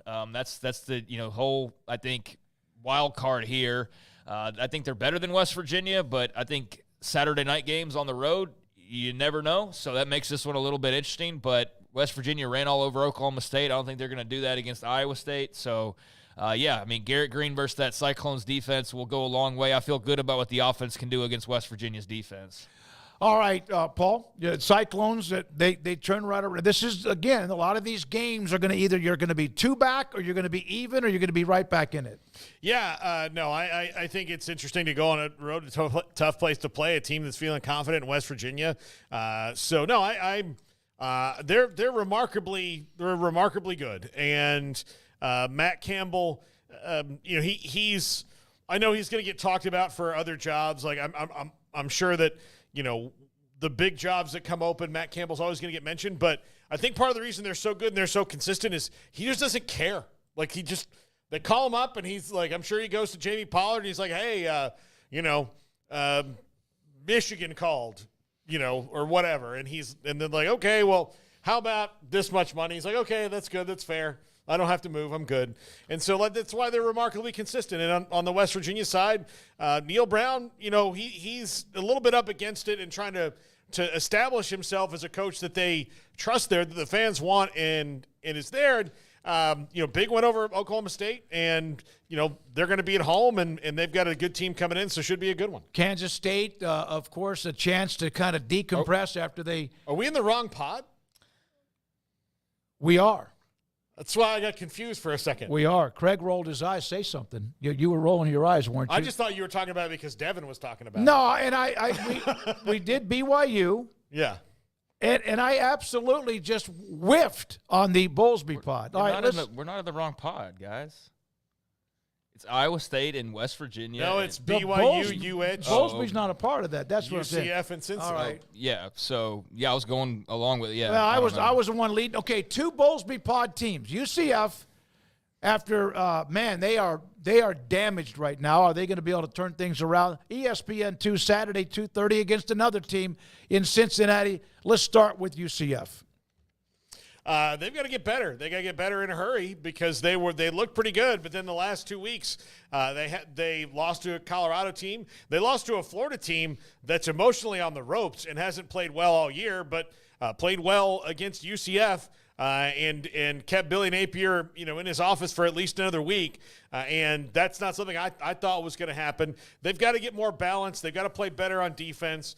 They can't keep falling behind like they are because it's not an offense with their running game that's designed to really play all that well from behind. And I know that while Gus Malzahn is not going anywhere at UCF, I know there's a lot of fans that are a little upset that these kind of games keep happening to them. Yeah, they have been reeling a little bit. I think the Hurricanes, the biggest thing on their minds probably right now, but Cincinnati is going to be a great test. We'll see how that all sorts itself out. There's still things to like about that offense, but it's clearly not anything that can just line up against anybody and just expect to be able to run the football at will. That's been proven against Florida and Colorado to not be the case. So they need to win in the worst way. Cincinnati's not a gimme by any means. They know that. They've seen them in the American and now in the Big 12 and are familiar with their game. I think Brendan Sorsby's a really good quarterback that should give UCF some issues. Again, you normally chalk this up as a home game, but the circumstances are all kind of strange. So they need to bounce back. I mean, that's what would cure a lot, would be getting a win and cutting off this losing streak. But there is a little bit of a sentiment of just people kind of being fed up with Gus Malzahn and kind of the style of his teams and some of the same recurring issues. So, we'll see if that continues to be a thing, if the record continues to slide. But there's a lot of frustrations right now because you expected be good, and there's still chances for that to happen, but these last couple of games have been pretty brutal on your confidence levels and just where this team ranks. Where is Cincinnati? Because they're a part of the Bowlesby poll pod, 4 teams that joined after the departures, at least announced by Texas and Oklahoma. Is Cincinnati? I would think that they've been they had the one tough loss early in the year that they let a game get away against Pitt. But have they been otherwise a pretty nice, a nice surprise? They're better. Cincinnati's certainly better. I don't know if I would call them a nice surprise just yet, but they're better. Brendan Sorsby's been pretty good. They've got some growing to do, but they're not an automatic out anymore. I mean, that's what they were. Last year was, they were pretty much like, well, that's a W for everybody. That's not the case this season, so that's growth.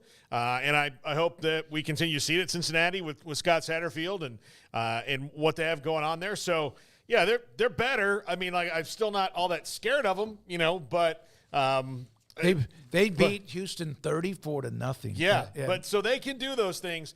They're just going to ride the wave a little bit for a while. I think they're much better. I think they're really competitive. I think Sorsby's the guy that everybody's going to point to, but they rightfully have some other weapons like in the run game, and they just didn't have guys like Corey Kiner available for the most part against Texas Tech. Otherwise, they might win that game, and then we're talking about them being 4-1, and you're looking at their only loss being a game that they absolutely choked away against Pittsburgh. So those are their 2 losses. I think they're much improved. I think that they're on the right track. I think they've got the right quarterback, and I think that it's just a matter of staying healthy because that came into play against Texas Tech, not having the ability to run the football with either of their top 2 guys for majority of that game.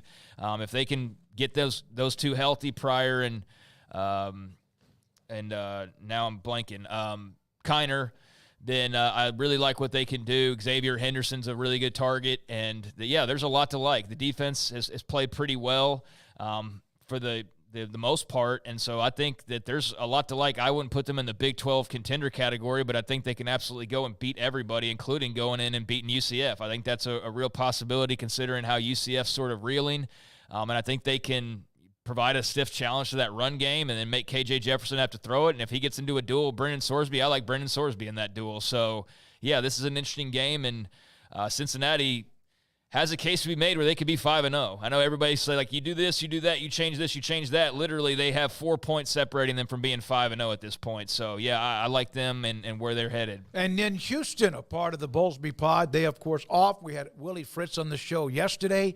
The impressive win on Friday night a week ago against TCU. They get a chance to take a deep breath. They had players step up that had lost their jobs, including Donovan Smith, when Chris went out. And their defense, they're running the ball well, but their defense is among the best in the Big 12, which is really that surprises me. But they are playing fantastic on that side of the football, and a huge win against TCU. Yeah, they are a team that was kind of making their bed in the basement of the Big 12, but now with the way that they've managed to find a win before a team like Baylor's been able to find a win in the Big 12. You got to bump them up a couple notches. They're not in the basement this week, and I don't know how many more wins are out there in front of them, but I do think that they're going to be a team that gives everybody headaches, even though you may look at the record or this or that and think that it's not much of a challenge, but I think TCU got that rude awakening last week. I think TCU's also got their own problems, but I don't think that they probably took Houston seriously enough, and so maybe that's a wake-up call for the rest of the league. And if they didn't, I don't blame them because Houston had been outscored 54-0 in their first 2 Big 12 games. So that was a big deal for them to get that win. And, they've had a couple losses. The Oklahoma game was brutal, but then they go beat Rice in a rivalry game. And so that's okay, cool. Then they had the 2 brutal blowouts in the Big 12. They go beat TCU. So it's been very up and down, mostly down, but there's been a couple of ups, and I think there's a couple of ups out there if they can, play defense the way that they've been playing it, and if they can just get some stability there on offense, whether that's Chris or Smith, but hopefully Chris is healthy to give them that newer option and maybe a little bit of a different flavor. But that's where the problems lie. If they can figure out something offensively in the passing game, then that defense is going to keep them in some ball games. But they got Utah coming up, K-State coming up. But the break this week to get ready for Kansas, that makes that game a little bit interesting to have that extra time. So, lick your wounds and reset and see what you can scrounge together in the next few weeks. Paul, wrap it up with Houston with Willie Fritz on yesterday. We appreciated his time. You heard what Craig said, what I said about their defense. Their defense was great. Zion Chris played great. Hopefully the injury he had isn't that bad and we can see more of him. But, yeah, their defense was fantastic against TCU. And that's not what I expected, but their defense is also pretty good against Iowa State. If we, their defense is just good. Yeah, it's just good defense. Yeah, it's good against Oklahoma. They've got a good defense, and again, you throw that in, and you get Zion Chris hot, and he can, be a dual threat quarterback. I mean, he was 11 for 13 passing the ball, and then he had almost 100 yards rushing when he had to go out of the game with that elbow injury. So if you can get that kind of production, they're going to be better faster than we thought. So they're not a team. They're not a team that you should be taking lightly. There's a handful of teams that wish they could have the problems that Houston's had, and just that nice feel-good win. I said this on Saturday's pregame before the game at Iowa State, in which Baylor started well, but then again they got thumped. Why not do what Houston did against TCU? Now I'm not comparing TCU to Iowa State because we know that Iowa State is very, very, very good. When we come back, Josh McCuistion covers Oklahoma from Soonerscoop.com, Texas OU Saturday at 2:30. Much to get to. Paul's Top 5 in less than an hour. Craig Smoak and Paul Catalina. I'm David Smoak, and this is 365 Sports. The Ram Power Days heating up at Allen Samuels Dodge Chrysler Jeep Ram Fiat in Waco with scary good deals. 300 new cars, over 300 new cars, trucks and SUVs. Get a demo 2025 Ram 1500 Laramie Crew Cab 4x4 for $16,000 off the MSRP. You can also get 0.9% financing for 72 months in stock 2024 Ram 1500 Crew or the Quad Cab. Also, the 2024 Dodge Hornet. Haven't mentioned that in a while. 288 horsepower, 383 pound-feet of torque, and also 383 pounds of torque, and then 0 to 60 in 5.6 seconds, up to 32 miles on a single electrical charge. It's e-save mode, hybrid mode, Dodge Power Shot days going on. Ted Teague and, of course, David Gray, who handles the sales staff and does a great job. Allen Samuels, Dodge Chrysler Jeep Ram Fiat, Loop 340 east of 84 in Waco. Get ready, Baylor fans. The ultimate game weekend experience awaits you at the Baylor Club. Kick off your weekend with our Friday Night Live pep rally. With live entertainment and special appearances from the Baylor Spirit Squad, it's the perfect way to start your game weekend with a roar. On Saturdays, don't miss our Knox Hall tailgate. Enjoy delicious food, ice-cold drinks, and great company as you gear up for the big game. And after the weekend's excitement, wrap it all up with our famous Bear brunches on Sundays. Don't wait. Make your game weekends legendary with the Baylor Club membership today. There are 26 letters in the alphabet, over 600,000 words in the dictionary, and just 3 of them said together can change everything. Let's order pizza. Those 3 words lead to dough made from scratch and 3 fresh signature cheeses that blanket golden crust in a heavenly melt on Marco's Pizza that'll blow your mind. So visit Marcos.com to order and stop by Marco's Pizza in Belmead, China Spring, Woodway, and in Robinson. Marco's. Pizza lovers get it. With so many companies and policies out there, it gets so confusing shopping for insurance, and I never know if I'm getting the policy that's right for me. Luckily, I met the team at the Niche Group Insurance Agency. With the Niche Group, you can go to one company and get access to coverage options from many insurance carriers, and you get to speak to a real person about your specific coverage needs. With the Niche Group, I know I'm getting the right coverage at the right price. If you need insurance, talk to the experts at the Niche Group at 1-800-258-8302. TFNB Your Bank for Life is the official local bank of Baylor Athletics. Find out why more Central Texas are making TFNB their bank for life. Sign up for our Edge checking and savings accounts to earn interest or cash back. With 5 convenient locations and an award-winning mobile app, banking has never been easier. TFNB Your Bank for Life. Member FDIC.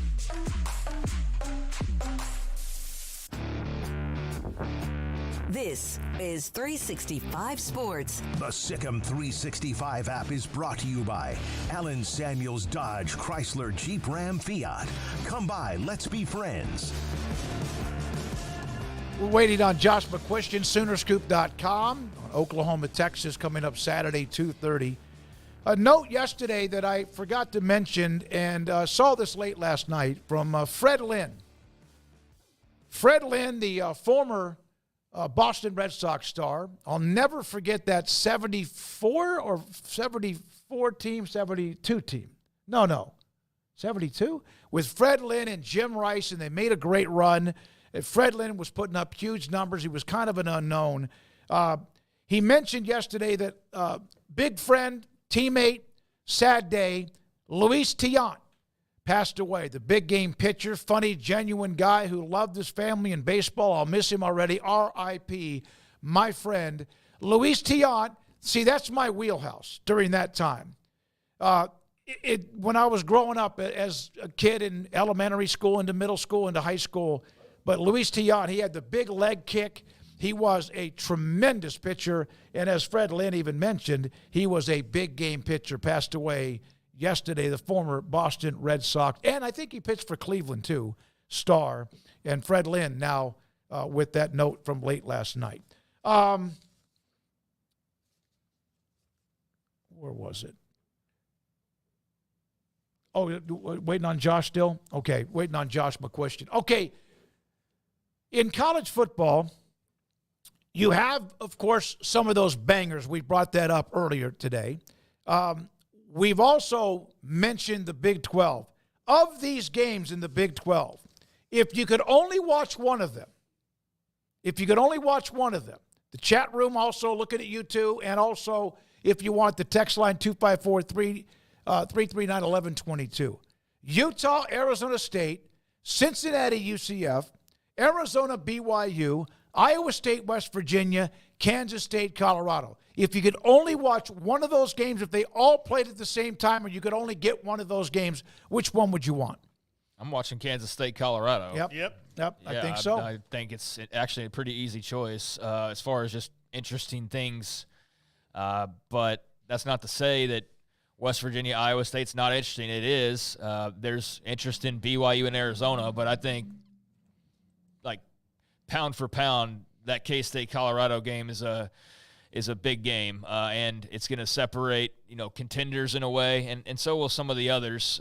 But I just think the night game, Boulder, the Dion effect, Shador, Travis Hunter against that K-State defense that's been susceptible at times, like that's a really interesting chess match. But then on the other side is K-State, young quarterback in Avery Johnson in this talented run game against a Colorado defense that seemed to be pretty easy task, but has now proven to be much more formidable than expected and has been able to contend pretty well against the run.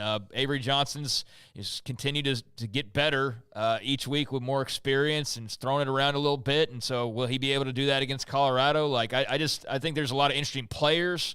I think the coaching dynamic's really interesting. I think the setting's interesting. I think the rankings involved and the records involved are interesting. So, yeah, I think that should be a really big audience on Saturday night for all those reasons, and I look forward to that one. What? We got him? No. Okay. Check your text. Okay. By the way, I mentioned the year with Fred Lynn. Thank you to Sir Blah, Blah, Blah. 1975, they ended up losing to the to the Cincinnati Reds. Yes. Yeah, they the lost Big Red Machine. Yeah, they lost to the Big Red Machine. I don't Okay. know why I thought that was 72. Did the Reds win in 72 as well? No, Oakland won 3 in a row. Okay. Yeah, okay. Oakland won 3 in a row. And then, Yeah, and then Cincinnati with George Foster, Pete Rose, all those teams, just to give a note. Let me do this. Let me text him while you guys go back and forth on Okay. Yeah, I just need to see it. Like, does he have a new number? No, because he responded. Okay. All right. What number did you call? Is this it? This is great. Yeah.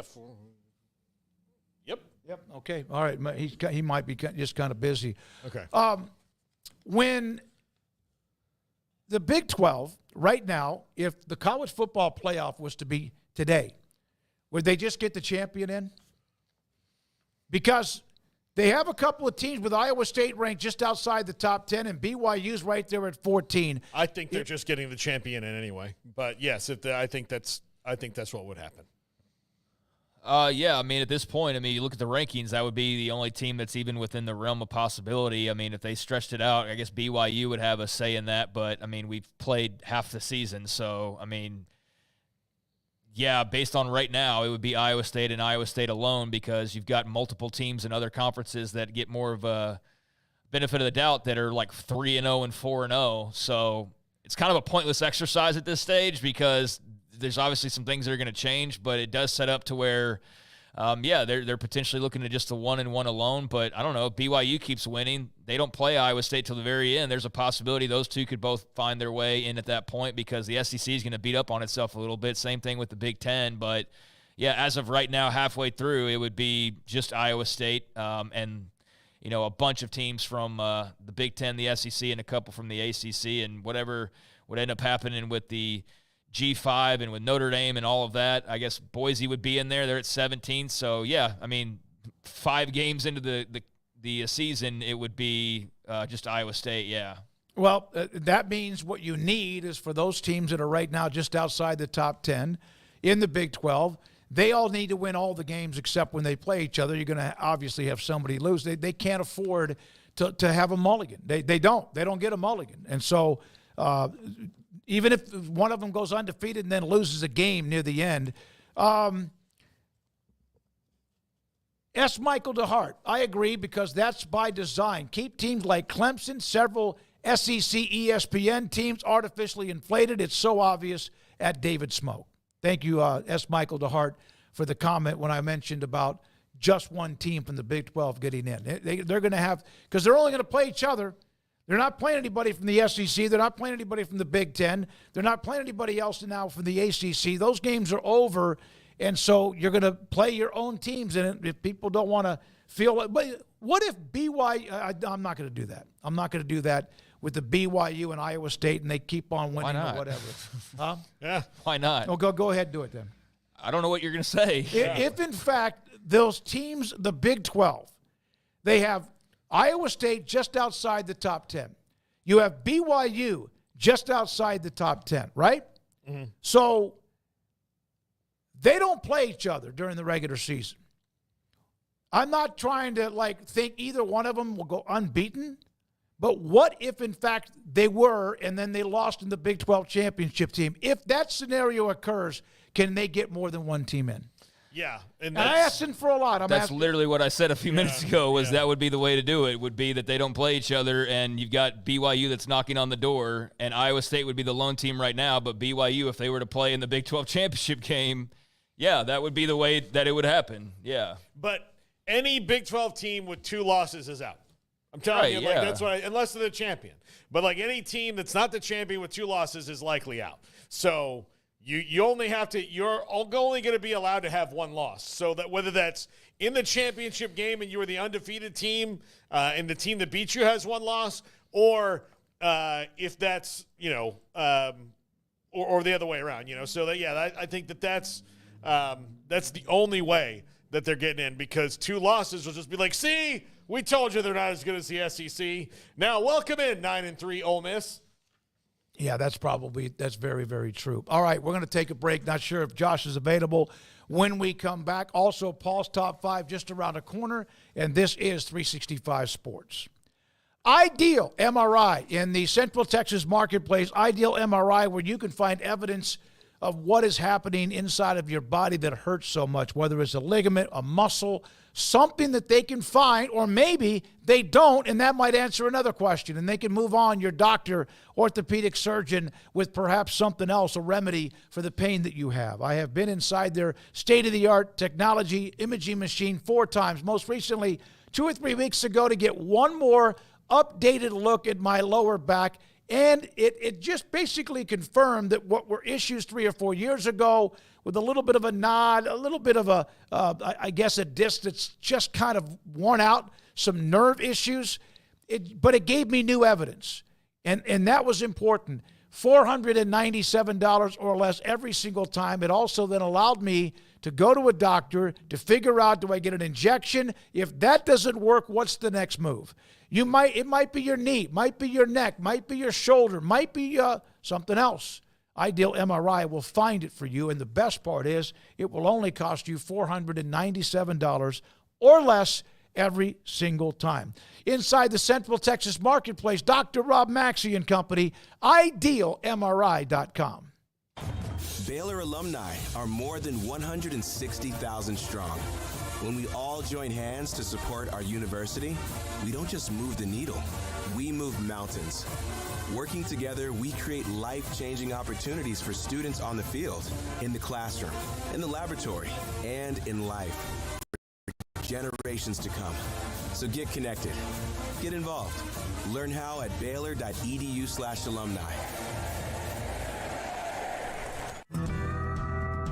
Midway Athletics and UBO Business Services are two names that exude winning. From Midway's top Central Texas Star test scores to college-like extracurricular facilities and UBO Business Services' industry-leading customer service scores, you can trust in these two winning programs. Best of luck to Coach Joe Gillespie and the Midway Panthers. And look at your sticker on your office equipment. If it does not say UBO, call Midway Class of 2020, Duff, Daxon, Dane, or Sean Hunt at 254-709-2101 or ubeo.com.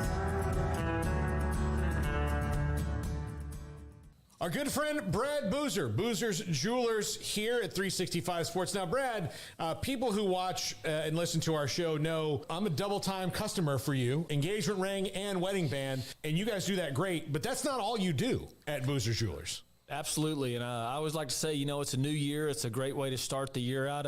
Go through your old jewelry. Go through your wife's jewelry box. Go through anything you're maybe not wearing, something that's broken, something that you're not using. We do a massive amount of custom work. We can take your old jewelry, old diamonds, old watches, and we can convert it into something special for you and make a one-of-a-kind piece of jewelry. And if that's not something you're interested in, a great thing is we can turn that into cash. So we buy gold, we buy diamonds, we'll buy Rolex watches, any kind of heirloom jewelry, anything that's maybe passed down to you. Boozer's Jewelers, where do they find you, Brad? We're at 1025 North Valley Mills Drive, right on the corner of Lake Air Drive and Valley Mills with the big clock on the corner. This is 365 Sports, powered by Sikkim365.com.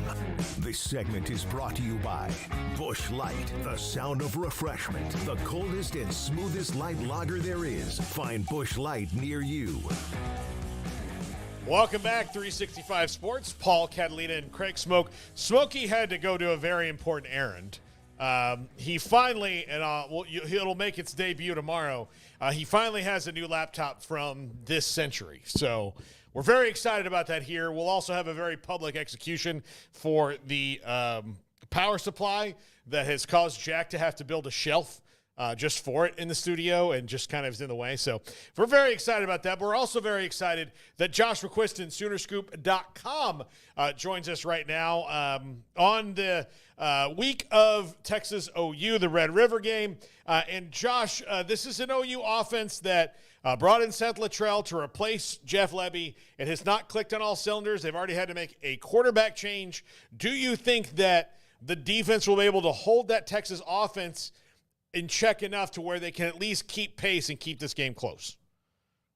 Paul, not clicking on all cylinders may have been the nicest way I've heard it put so far for this Oklahoma offense. That it has been pretty ugly for large portions of the year.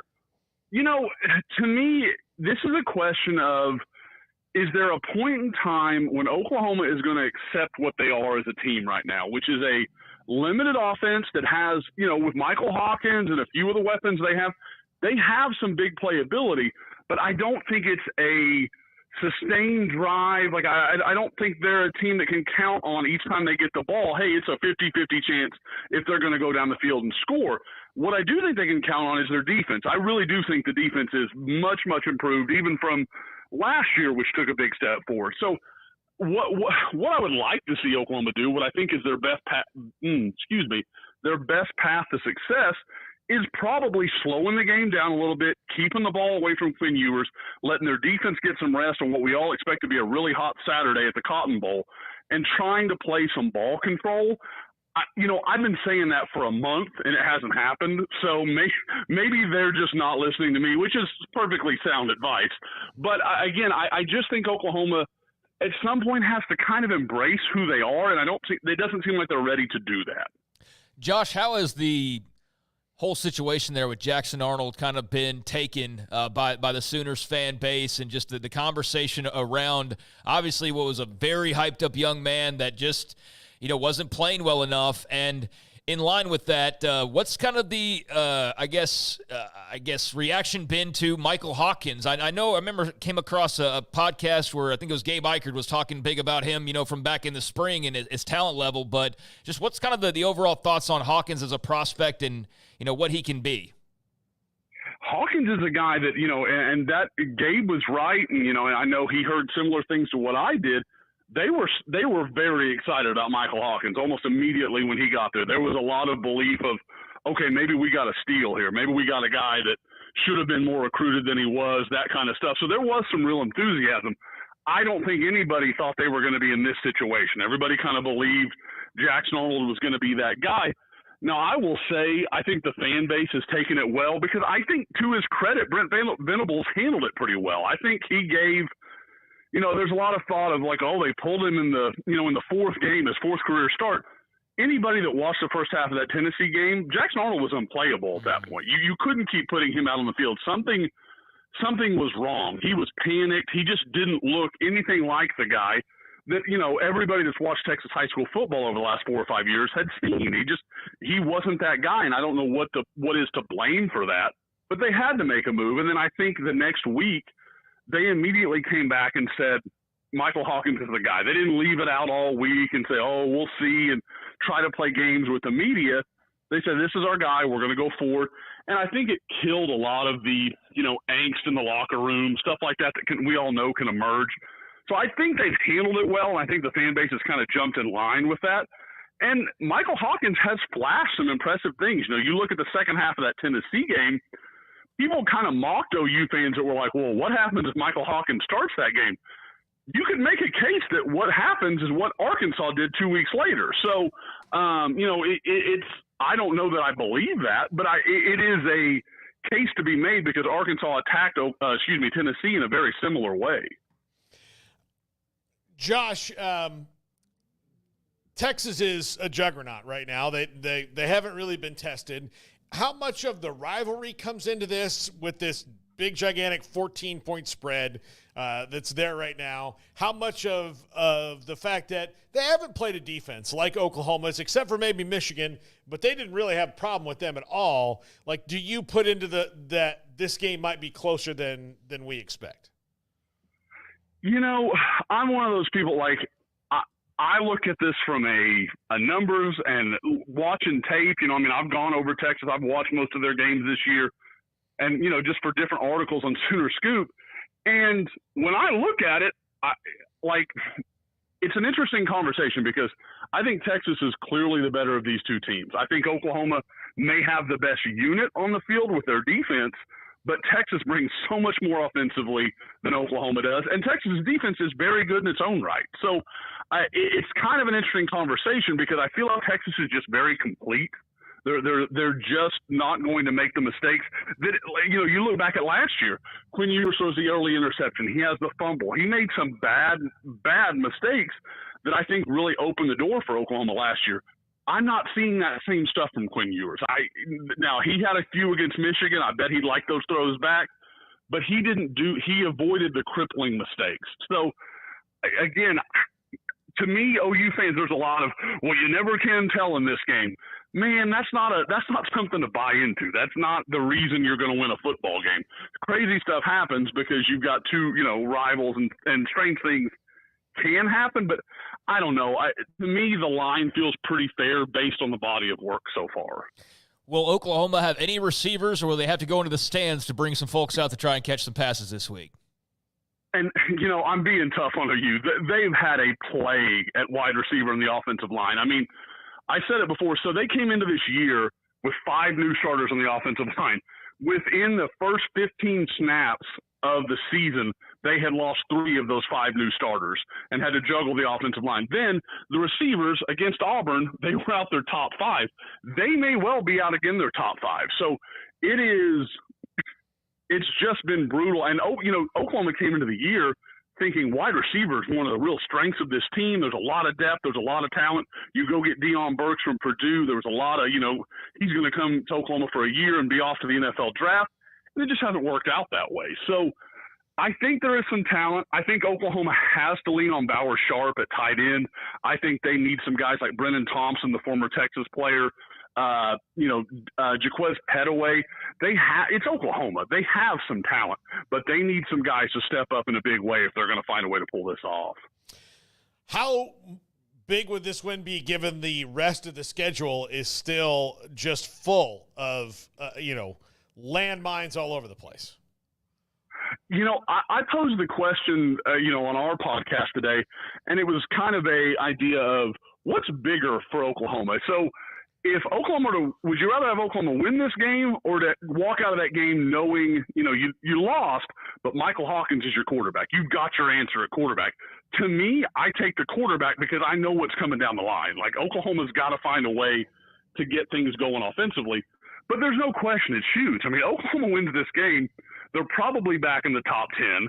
People are talking about them like a playoff contender. That helps in recruiting. We know all the, ancillary benefits of a win in this game, and because Oklahoma and Texas go head-to-head so much in just about everything they do. So that's all big. But I think it's a confidence thing. Oklahoma needs to go out early offensively, maybe find a little success. They're not going to go wild or anything like that, but get some first downs, build a little confidence with your young quarterback, and hopefully, for them, they're going to believe that their offensive line is playing their, this is just their second start of the starting five they expected to have all season for their offensive line. So I think they do have some optimism that things will get better in the run game. And if you can do that, you can open up some things for Michael Hawkins. But again, I think it's a big deal because everyone realizes how good this Texas team is. Josh, what's it been like to see the beginning of the SEC tenure? Obviously, the tough loss to Tennessee, but then the big bounce back come from behind against Auburn. The new road trip's just a new flavor. I can speak as a fan. It's been very, very interesting. I love the Big 12, but it's been very interesting to see. But on your end and just the site and all of that, what's this first dipping of the toes into the SEC been like? Oh, it really has. It's incredible just to see, Oklahoma and Tennessee. We've seen that a few times recently, but Oklahoma and Auburn, for being two programs, have a lot of history, a lot of success, either in the distant past and the near recent past, I guess. It was weird seeing them out there. And, you see the Eagle walking through the tunnels before the game, all that, wow, it's all this stuff that's so synonymous with college football, and getting to experience some of that stuff is just, it's wild. And it really is. And it's exciting. It's fun to see. Now, I think for the players and coaches, they probably are like, yeah, that's great. This is a grind. It's just a different thing when you come out of that Tennessee game that was just a brutal fist fight, and then you immediately go to Auburn and play one of the more physical teams in the SEC. So it's just kind of never-ending waves. And I think, Oklahoma's coaches knew that, but I think the players said that, but I think they're now learning this is reality. Admit it, Josh. You miss it. You miss the Big 12. Yeah. Just say it out loud that you wish it never happened. It's okay. This is safe space. I think there are absolutely some fans that were very excited about the SEC, but late in the third quarter of that Tennessee game were like, would it be so bad if this was, Kansas or somebody like that? So, there have definitely been some moments when the posters at Soonerscoop.com were like, are we sure this was the right move for us? So, again, there's going to be growing pains. It was just inevitable. Josh Requested, Soonerscoop.com. Josh, enjoy the game this week. Thanks for hopping on. It's great to talk to you again. Hey, always enjoy it, guys. Josh Requested, Soonerscoop.com with us here on 365 Sports. And Craig, I know that you as an Oklahoma fan probably don't look at this particular matchup as this is an optimistic one, but I think the silver lining is these games usually don't go how anybody thinks.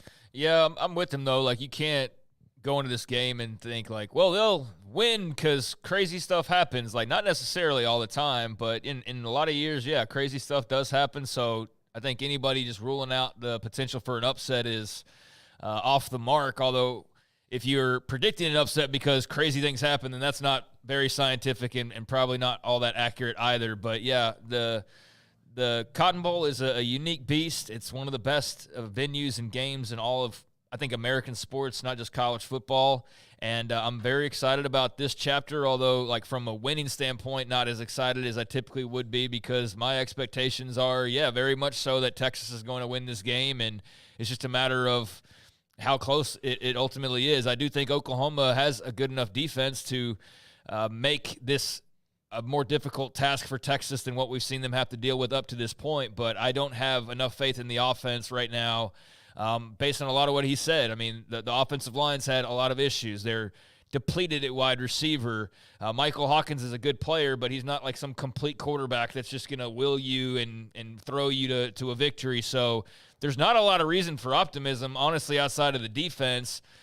They can give them a chance, but I just don't know what to expect on the other side and how this offense will move the football against Texas. But I do think that you can't completely rule out an upset. Yeah. I'm not banking on it, but I don't think you can completely rule it out by any means because it is Red River. So I wouldn't pick Oklahoma for that reason, but I would also say, like, don't just think this is going to be some cakewalk necessarily either for UT, because a lot of the talk about them right now is like they're running the SEC, and it's like, I mean, I get it, folks, but like, do you just get extra clicks for saying stuff like that? Because they're not running the SEC. Like, can you play 3 or 4 games before we start crowning you as running the league? They've played Mississippi State. Yeah, exactly. But so I'm seeing all this teams, they're running the league, and it's a little premature for that, but they're very, very good, and they should win this game this weekend based on everything that we've seen and read and all of that. But it is Red River, so you got to tune in and find out and see exactly how this one goes. But this, you're talking about the schedule. They play number 6 Tennessee. I was asking just about, the SEC and just the different road trips and the different teams rolling into town and just the fun and the newness of all that. But you look at their schedule, they got now number 1 Texas, in a couple weeks at number 9 Ole Miss. And then their final 3 games, Missouri, Alabama, LSU, all of those teams are in the top 25 right now. So their schedule is actually way more difficult because down the stretch, they go from 1 ranked opponent, or I guess 2 counting Texas. But if you go before the first bye week, had the 1 ranked opponent in Tennessee, and for the rest of the way, they're going to have, on paper right now, 5 of their final 7 games will be against ranked opponents. So that's life in the SEC, for better or worse. And so no bigger than the one coming up this weekend, always, regardless of ranking, but certainly that number 1 attached to Texas, I think, just fuels us up even more so. So, yeah, I'm looking forward to it, although I'm not expecting a lot in terms of the results. Yeah,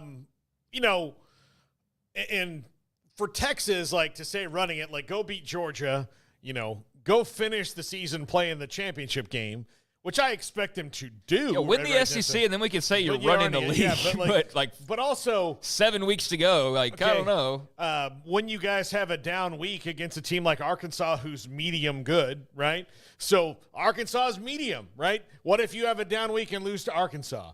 What if you have a down week? What if A&M beats you? What are those things? Are you running the league then? Well, I mean, the next couple of weeks they got Oklahoma and Georgia. Now Oklahoma, and Vandy too. Don't forget about Vandy. Yeah. I mean, but they'll get tested now, and then after that, like, I'll have no problem. They go beat Oklahoma, beat Georgia, beat Vandy, saying like they're running the league. But I know that's more just like tongue in cheek, but I just have seen that creep up a lot this week, and I just feel like we got to at least let a couple of these other ranked games occur first. But they're sitting in a really good spot. They should be totally confident about this weekend. Red River, craziness or not, they have the better team on paper based on eye test, based on metrics. So they should feel great. And I know based on a lot of my UT friends and people that I've come across, they do feel great. So go handle your business this weekend and then turn around and get ready for Georgia. And it's going to be a very interesting couple of weeks for both of these programs. Yeah, absolutely. It's the gauntlet coming up now. So, Texas doesn't get it like Oklahoma does. But again, I think they got Oklahoma's 18, Georgia who's 5, and then A&M who's 15 at the end of the year. It's not quite OU's where it's like 3 to close the season. But then Vandy, Arkansas's a rivalry. You never know there. Kentucky, like, who the hell knows at that point in like late November. So it's not a cakewalk. It's definitely more difficult than the first half of their season. I'll say that. Yeah, that's for sure. Yeah. But the thing about the SEC and the thing they like to say is like you can't have a down week in the SEC. You can't just roll in there and do that. Okay, well, I mean, we haven't seen that from Texas yet. Like, we haven't seen the how many times is how all of Mississippi State's great wins are against the team had a down week or whatever. That's how they said the win against Florida that Tim Tebow made the speech, right? Like all of those.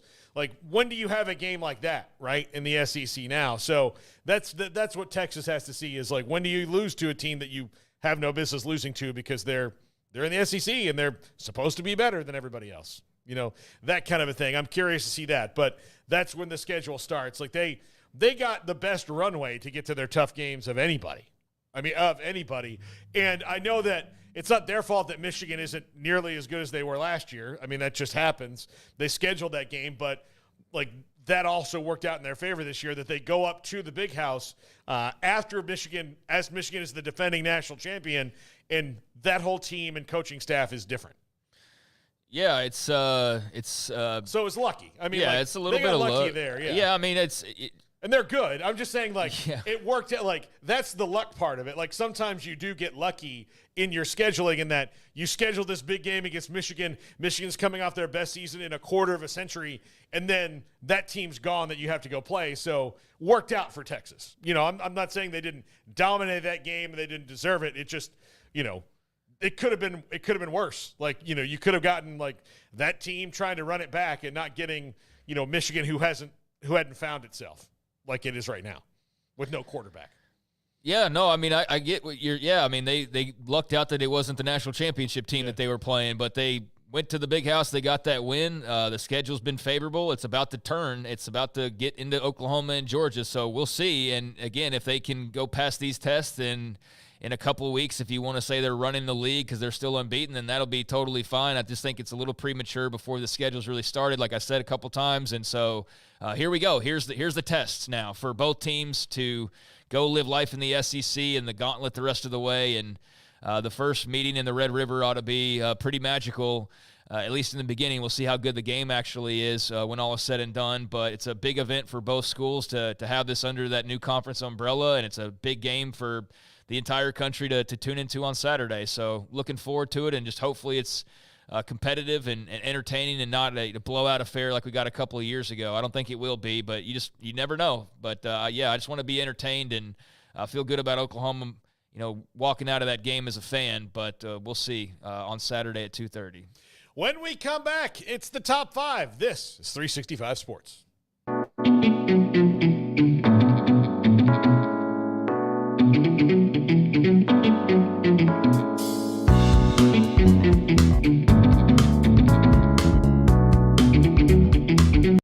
Fantasy Sports EVO, the next evolution of daily fantasy sports. Tired of traditional fantasy sports where you spend hours upon hours studying individual players? EVO's unique team-based platform makes it easier than ever for all sports fans to play. No need to know individual players. Just choose your contest, select your teams, and enjoy the game. Whether you access our website from a desktop, mobile device, or the app, the experience is the same. EVO is for all sports fans. Join Fantasy Sports EVO and experience the evolution.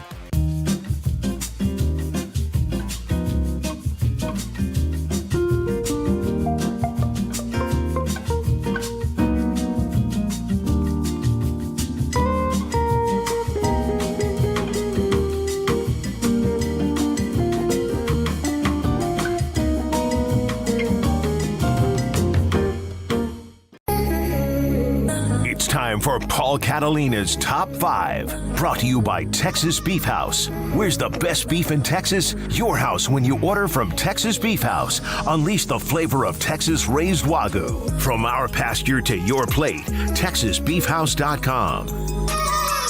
Hey, welcome in. It's Wednesday, Hump Day.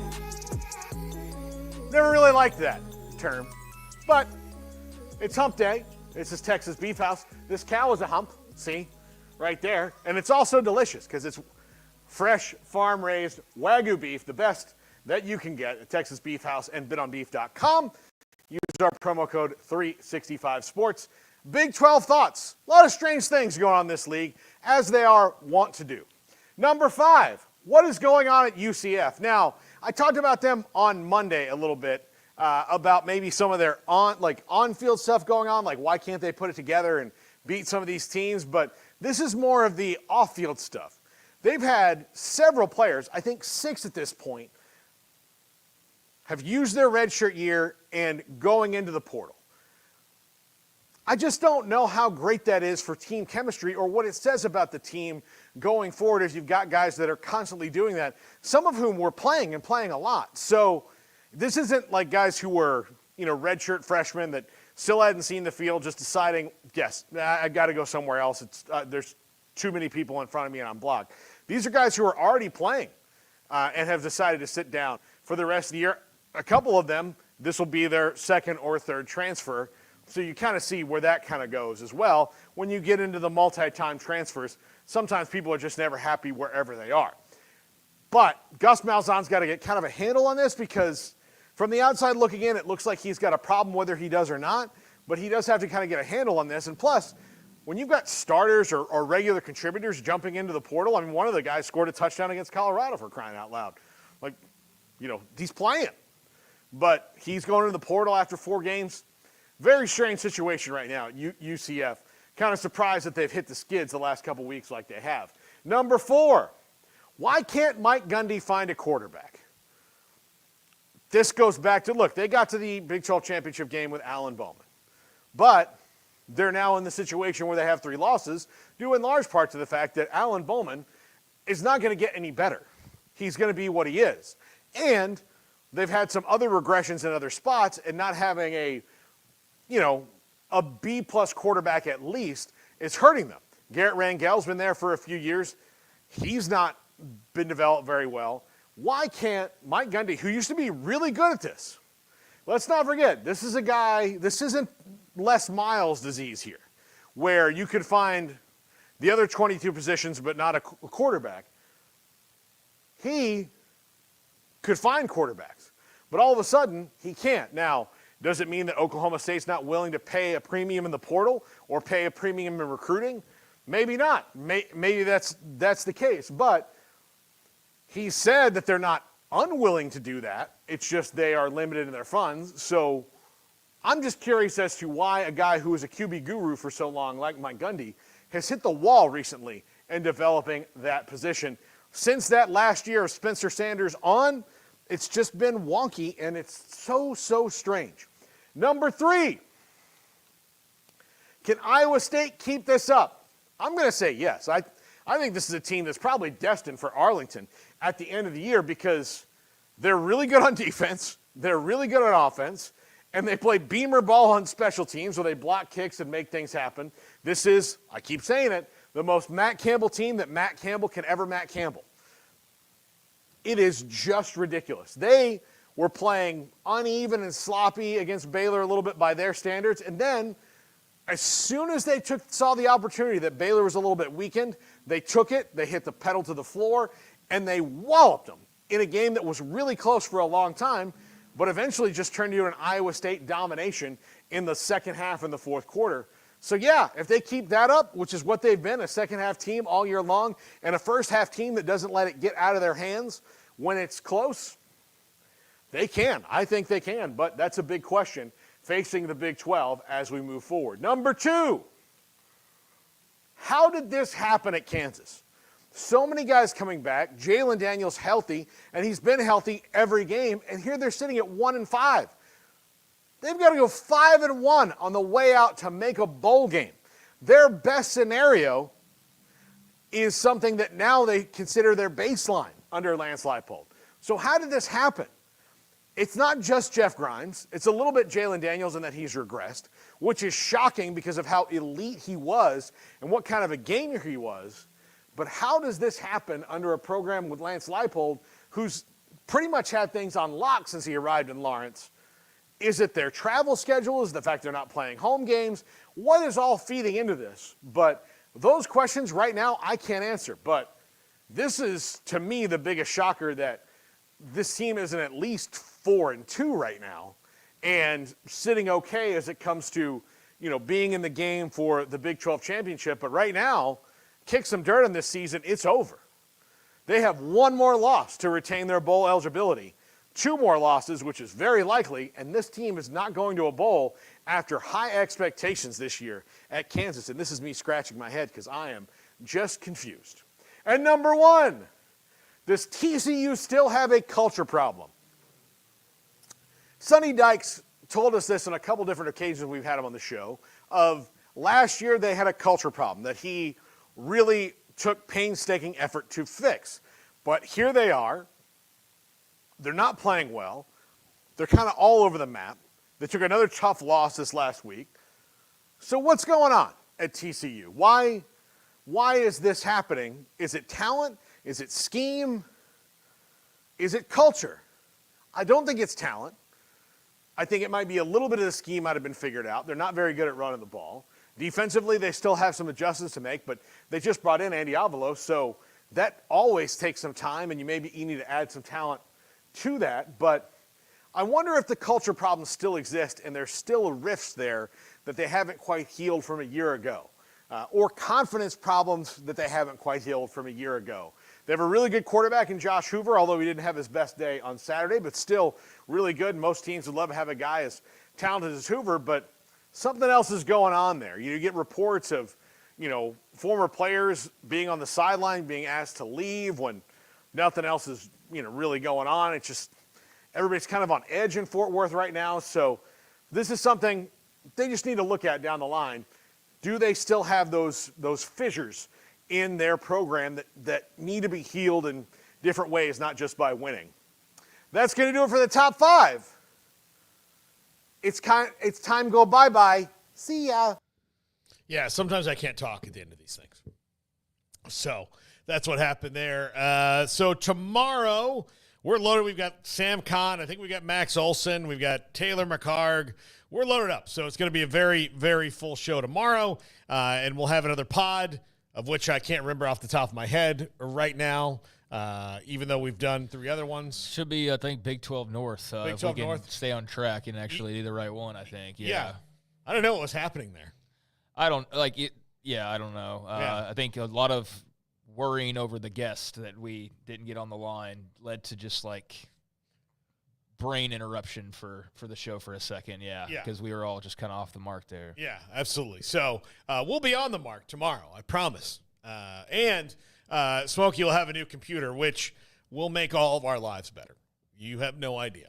You have no idea how this steam-powered piece of crap has affected all of us. So he is over there getting the information transferred over. So, thank heaven for little miracles. Thanks for watching. Whenever you do, thanks to Garrett, Jack, Emery, everybody involved. For Craig Smoak, I'm Paul Catalina. Don't forget about 365 Sports Night if you're here in the Waco area on the CW. Good night, everybody.